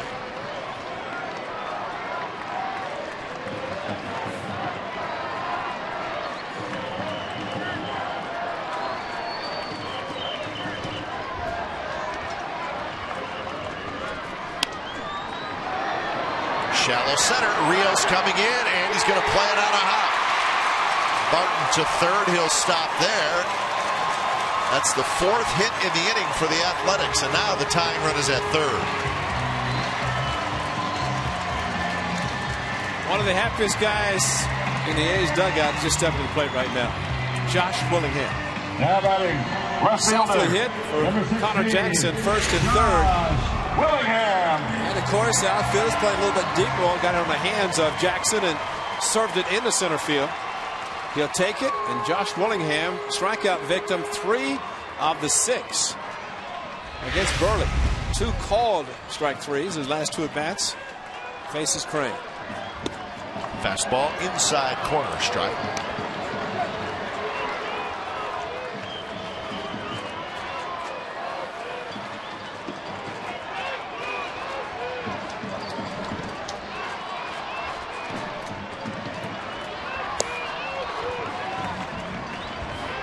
So it's still just the 7th inning.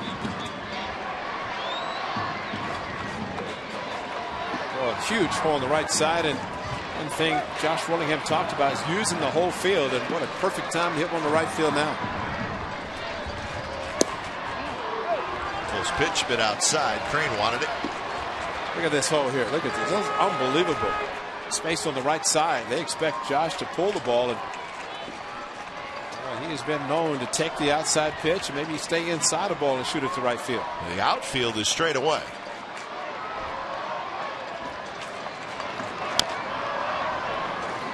So the count 2-2.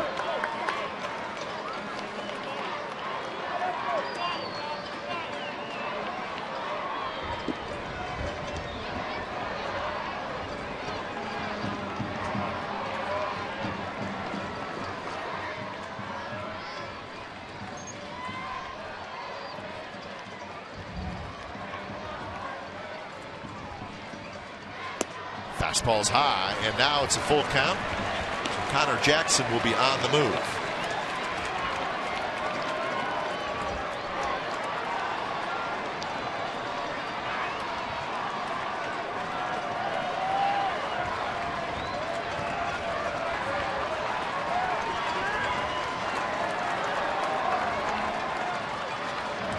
Three-two pitch. Got him swinging, and he went with a breaking ball.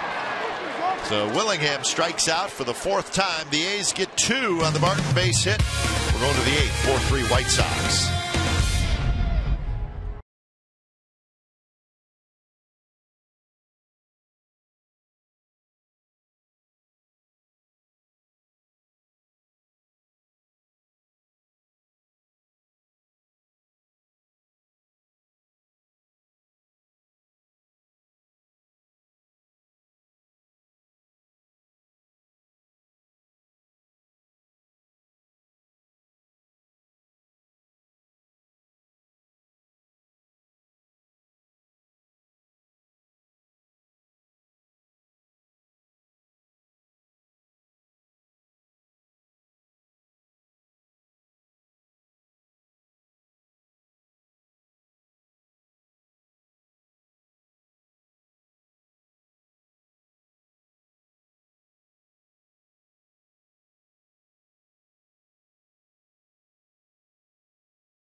On the Wednesdays are back. Every Wednesday this season, you can get a Plaza Level, Plaza Outfield, or Plaza Reserve ticket, and they're just $2. Take advantage on this offer during some of the biggest matchups of the year with the Rangers, Angels, Yankees, and more. Get tickets for all Bart $2 Wednesdays. Call us in box office by phone 877-493-BALL. Order online. Visit OaklandAthletics.com. Wednesday, Twins in town. When it's time for change, think Speedy Oil Change and Tune-Up. Your oil change, tune-up, and smog experts.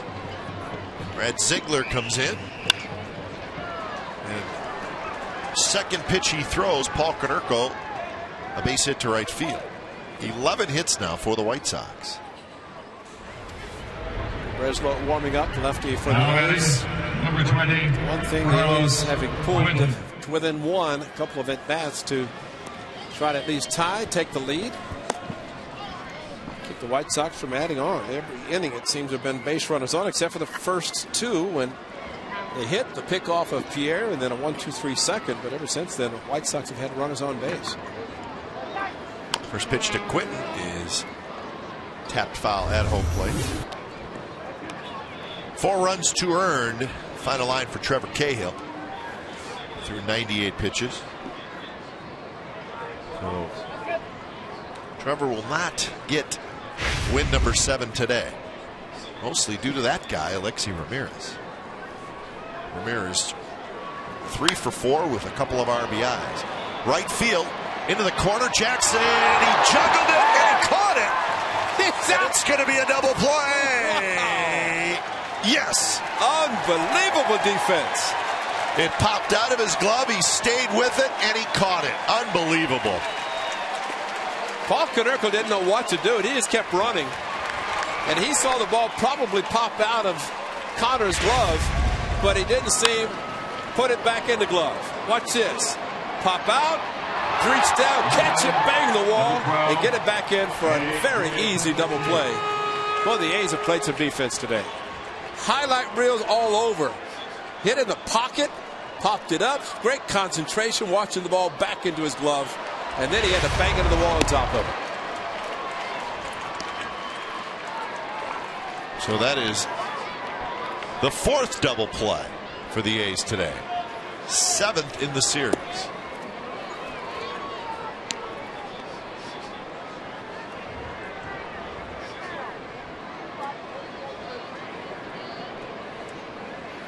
Brzezinski swing and a miss, and it's 1-2. Just great concentration by Connor Jackson's ball slicing away from him, and to be able to reach down all the while your momentum going forward and knowing the wall's right in front of you.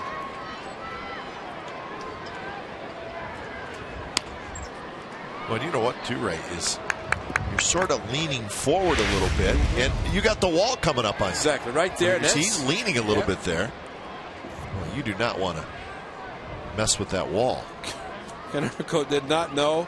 He just kept running, hoping the ball had dropped out of Connor's glove. It did not. Pennington ranging far to his left, throws on the run, and that will do it. So more great defense by the A's. Bottom of the 8th coming up. 4-3 White Sox.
dealers. Trevor Cahill today, maybe not quite as sharp, gave up 10 hits and 2 earned runs in 7 innings.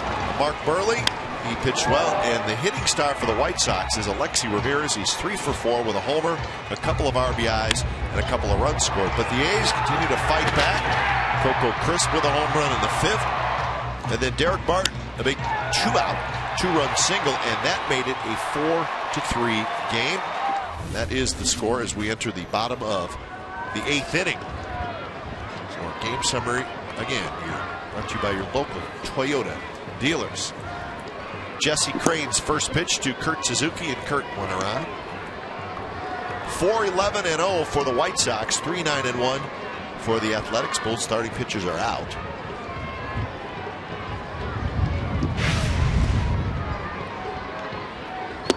Swing and a miss by Suzuki. Suzuki will be followed by Andy LaRoche and then Mark Ellis. Matt Thornton has been down in the White Sox bullpen for about an inning now, so he is ready if needed.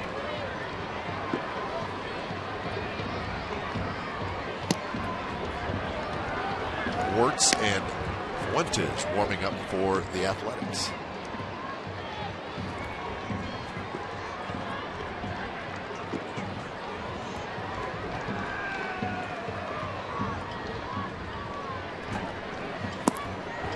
The Texas Rangers scored a run in the bottom of the 8th inning to take a 5-4 lead, and that game is going to the top of the 9th.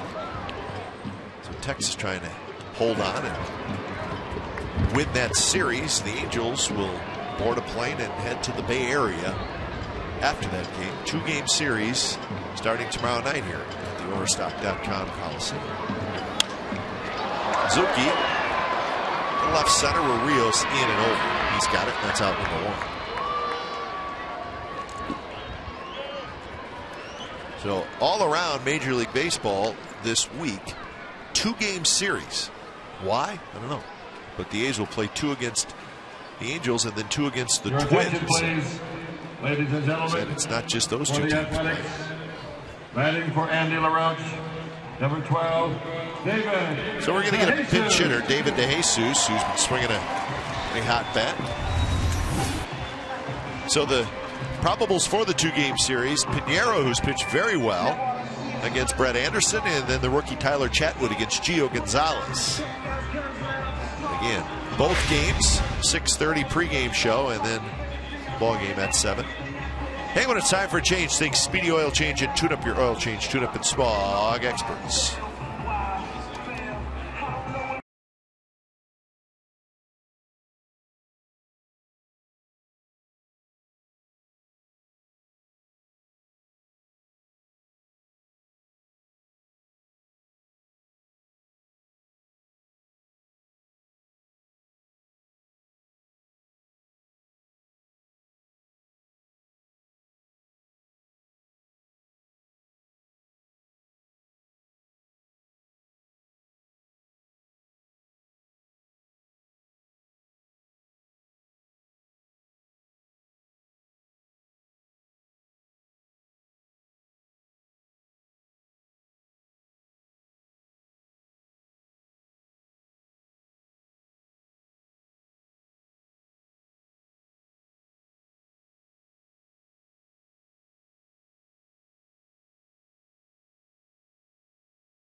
A 4-3 lead over the Athletics.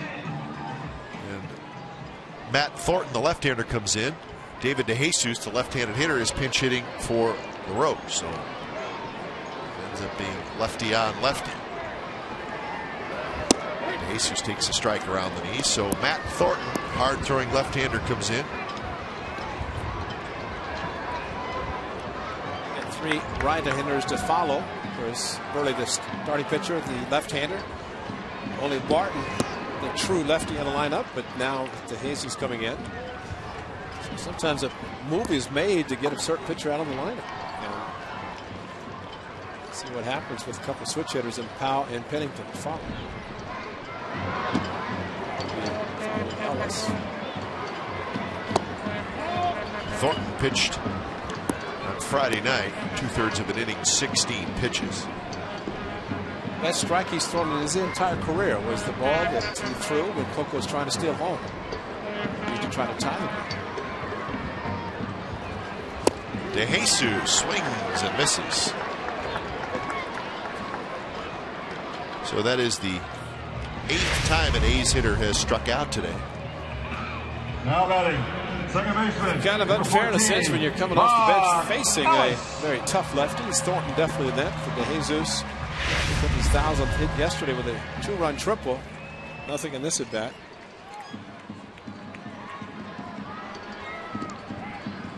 So 2 outs for Ellis. Fastball for a strike, 97 miles an hour, and it's pretty easy.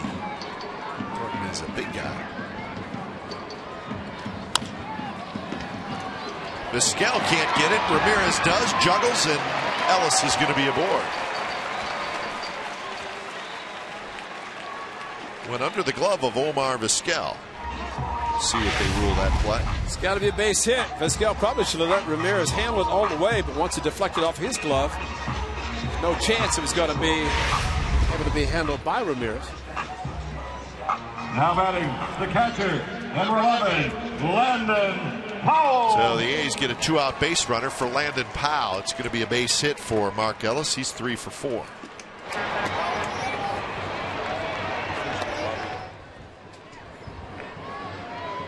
So Thornton will face the switch hitting Powell. Landon had a good swing and he fouled it straight back.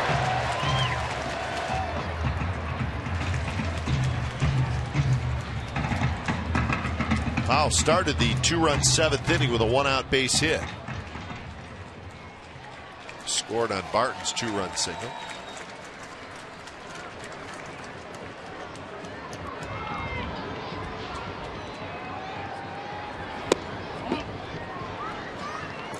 Sergio Santos throwing for the White Sox. How about Tristan Magnuson? You want to be a catcher? Do what you got to do, Ray.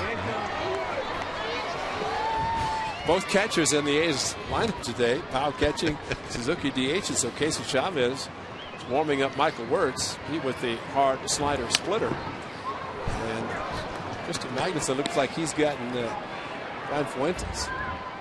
It's not a lot of fun. He didn't have a mask on either. 6'6" catcher. So I guess when you're the rookie, guess what? Throw the catcher's mitt. Let's go. Rookie long guy.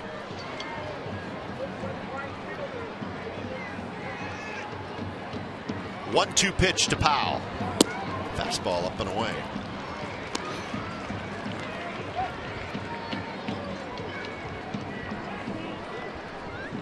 Cliff Pennington would be next if Powell can get aboard. Neftali Feliz has come in to try to close that game for the Rangers in Arlington. Shallow left field. Juan Pierre is coming in, still coming in. He makes the catch. Side retired. So the A's get a 2-out hit from Ellis. He is stranded. We're on to the 9th inning. 4-3 White Sox.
Sportsnet California is brought to you by Xfinity, TV, phone, and internet. Reinvented. And by Chevrolet. Go to ChevyBaseball.com to support youth baseball and help make a moment kids will never forget.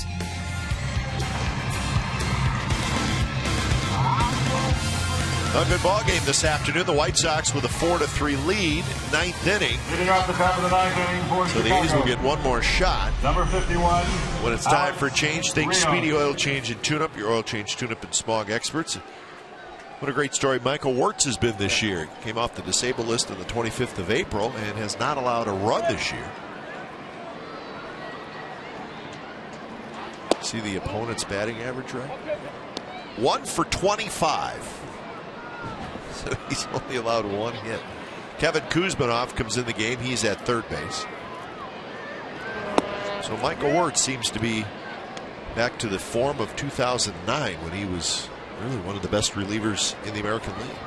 Well, the key for Michael and any player or pitcher would be his health. And with the hamstring injury early last year, battled injuries. But not this year so far.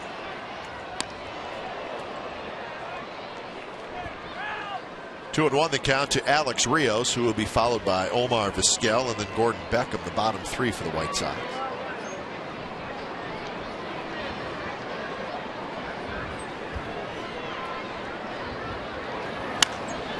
Rios skies one, and that's going to reach the seats as well. So 2-2. The Rangers have finished off a 5-4 win over the Angels. The game ended on a strike 'em out, throw 'em out double play, which you do not see very often. So Texas takes 2 out of 3 from the Angels. So Texas now just a half game back in the AL West. Was that Mike Napoli? Yes, it was. Mike Napoli, the former Angels catcher, first baseman, completed that play. He's been catching a lot lately. Yes, he has.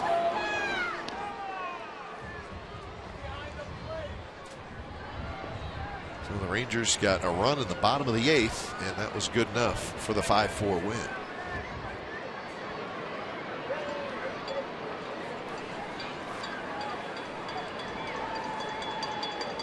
Swing and a miss, 3-2 slider, and that's a strikeout. Time now for the Fremont Bank plays of the game. For Mark Ellis, how about a day for him? 3 hits, but look at this play. Rios, barehanded, across his body, down to him. And just all over the play. Double play started here with Juan Pierre. Great play by Derek Barton, but this is out of the best. Derek Barton dives, can't get it. Mark Ellis in foul territory, throws out Alan Dunn, who had to jump over Derek Barton. So Mark Ellis have a day. 3 hits, which he needed badly, but never is lost playing defense. And he is an outstanding second baseman. So maybe Ozzie Guillen and the coaching staff of the White Sox will be voting for him for a Gold Glove this year, just on the plays today alone. Maybe.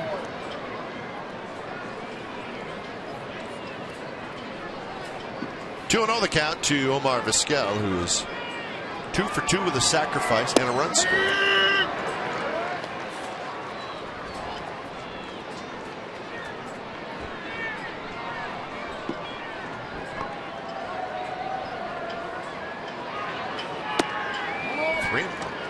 So the Angels will head to Oakland. The Rangers, after finishing up that 9-game homestand, they will be on the road. 2 in Chicago, 2 in Kansas City, and then 3 in Philadelphia.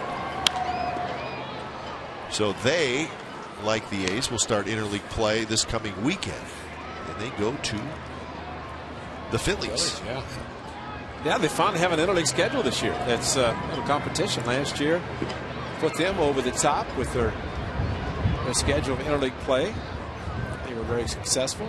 Held on to win not only the division but the American League Championship. Vizquel swings and misses, and that is strikeout number 2 for Wirtz.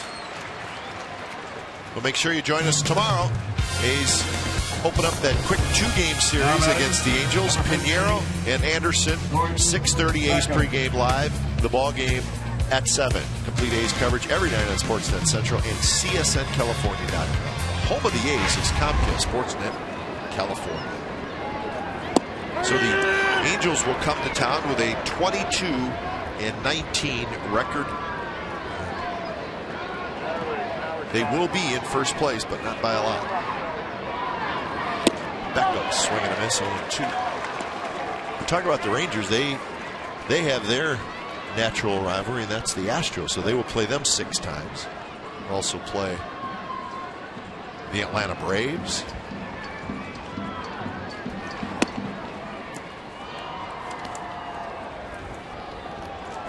So 1-2 to Beckham, who has walked, singled, and has a sacrifice bunt. So he is 1 for 1.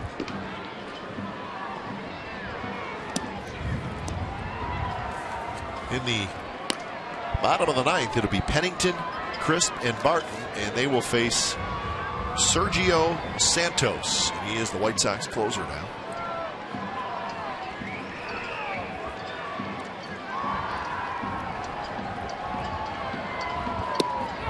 Strike 3 called. Wirtz strikes out the side in the top of the 9th inning. So he does his part. And now the A's, maybe we can have some fun in the bottom of the 9th.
Number 2. Bottom of the 9th inning, A's down by 1, 4-3. When it's time for a change, think Speedy Oil Change and Tune-Up, your oil change, tune-up, and smog experts. It's Sergio Santos who comes in to try to save it for the White Sox. Sensational season so far for Santos. Yeah, he has been outstanding. The A's saw him in Chicago in the early April, and he has become the closer for Ozzie Guillen. Maybe Donnie Moore, the chapel leader for clubs when they come in Oakland, especially from the A's side. Donnie, of course, motivational speaker as well as a chapel leader. 54 years on his birthday, he bench pressed 500 pounds. Hey. So Donnie, see if some of that come out of the A's 9th inning magic. Imagine that, 54 bench pressing 500 pounds. No, I really can't. That's impressive. Neither could anybody else, but Donnie could do it. 2-0 to Pennington. And a high strike called by Hunter Wendelstedt. 2-1. That's a good take by Cliff Pennington. I always like to see that with a hitter. You're down by a run, you need base runners. Get into one and hit a home run. That's great. Outside corner, strike 2. Santos saved the game on Friday night. That was a 4-3 win. He needed just 10 pitches to go 3 up, 3 down with a couple of strikeouts. Pennington is 1 for 3. He had a base hit in the 7th inning, trying to get aboard. 2-2 pitch. Fastball at 95, and Pennington fouled it back.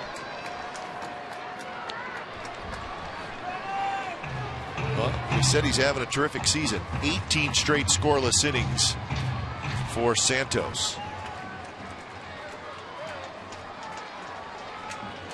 So maybe, just maybe, Ozzie Guillen has found his closer.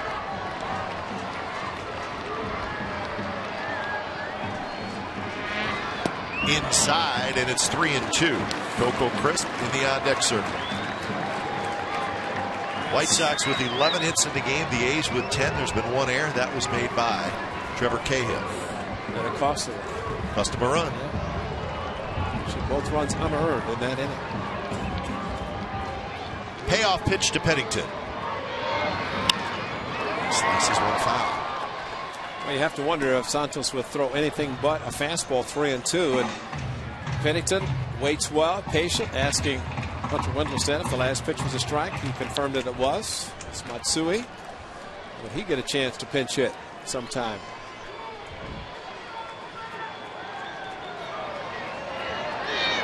Outside, he walked him.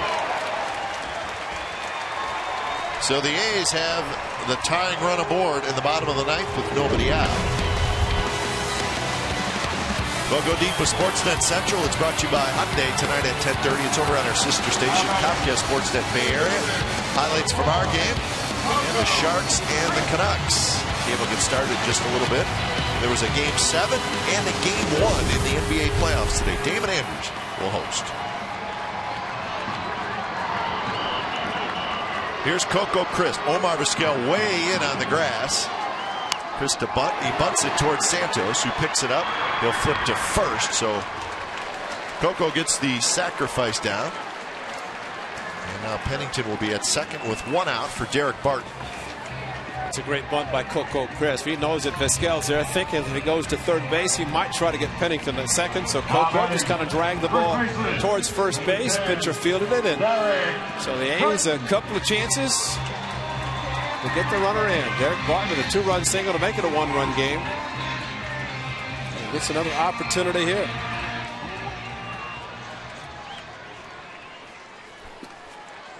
Matsui to the on-deck circle, and that is Connor Jackson's spot. But before that, here's Barton. Pennington, good speed at second.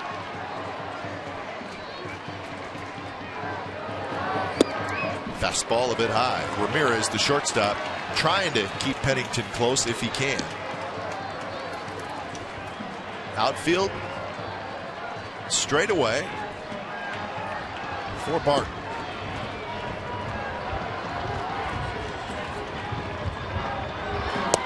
Santos never looked at Pennington that time. You know, with Matsui coming out of the on-deck circle, there are times managers will want the guy to go out. Maybe wait late sometime to have him pinch hit, but in this case, he wants Matsui in the on-deck circle. At least maybe give Santos something to think about.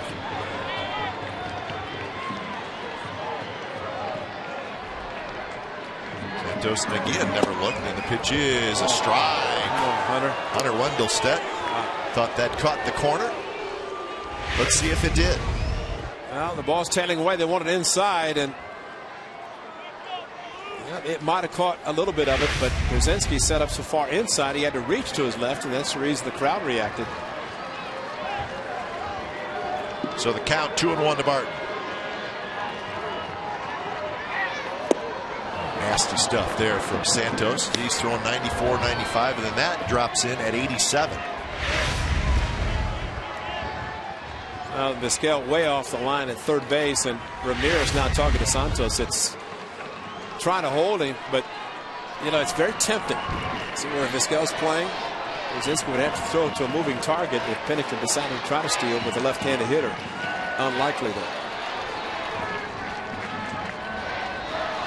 Fastball up and away, 95 miles an hour, and now it's a full count.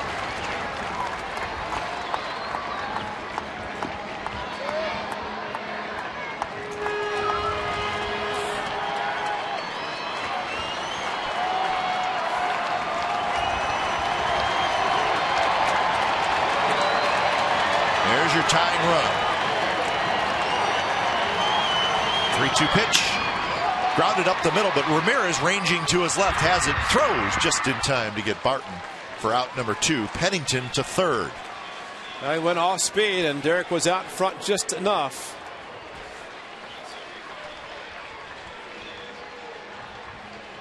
Your attention, please. So here's Matsui. He's got a walk-off homer this year. Batting for And here it is. First pitch, and no more stepped in the batter's box, and he was greeted, and a walk-off. Right now, just take a base hit, take a wild pitch, take anything to tie the game. One thing now as you look at the defense with Ramirez chaining Matsui up the middle, opening up the hole to the left side. And again, like Willingham, who has had a tough day, but Matsui has gone to that direction, especially with fastballs away from it. So some options for Matsui. More importantly, just try to do something to plate the tying run. Santos from the stretch. First pitch to Matsui. Swing and a miss.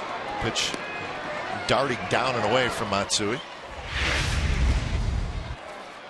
Started with a first pitch away and off speed.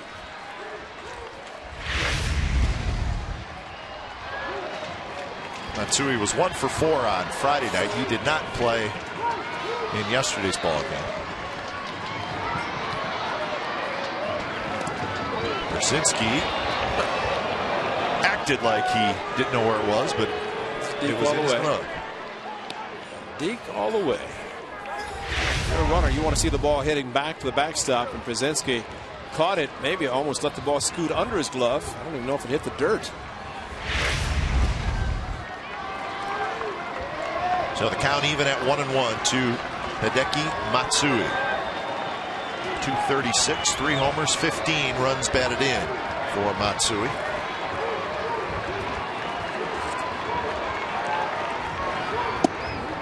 Fastball outside corner, strike 2 call. Matsui did not agree with the call. Did this one catch the corner? Well, the tailing fastball again. Brzezinski sets up inside, and the movement going away. That's not a strike. No, it's off too much. Wendell said went with the pitcher. So Matsui behind in the count, 1-2. Santos is ready. Off-speed pitch stays inside to even the count.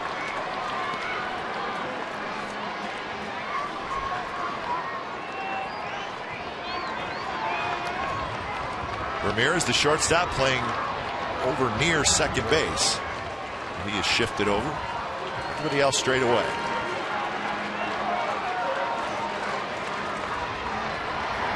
Outside, and now the count is full. Change up again, and I don't know that Matsui will get much to hit in this at bat. Willingham is in the on deck circle. Willingham has struck out 4 times today. The crowd on its feet.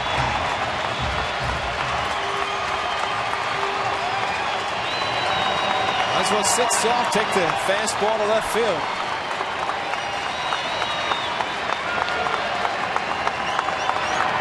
In the dirt, and Matsui takes the walk. Brzezinski, a nice block.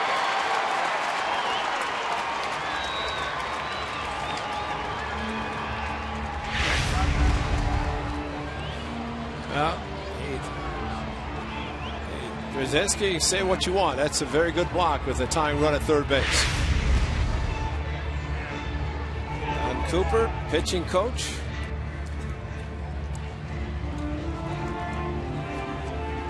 So Josh Willingham is going to get a shot to maybe be a hero. It has been a tough day for Willingham. Willingham has struck out 4 times. Twice swinging, twice looking. We're going to have a pinch hitter for Matsui. It's going to be Ryan Sweeney. Your attention, please, ladies and gentlemen, for the Athletics, running for Hideki Matsui. So Number Sweeney 15, Ryan at first base as the pinch runner. He would be the winning run. Now batting, number 16, Josh Willingham. So Willingham to face Sergio Santos with the game on the line.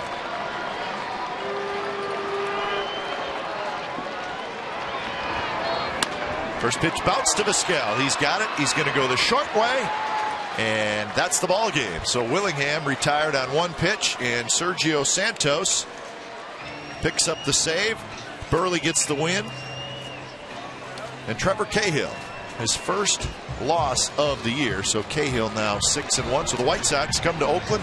They take 2 out of 3 from the Athletics. And the A's see their record drop back to the 500 mark. They are now 20-20. Once again, the final score, the White Sox 4 and the Athletics 3. Don't go away. A's postgame live with Jim Cosmore and Shooty Babbitt starts right now.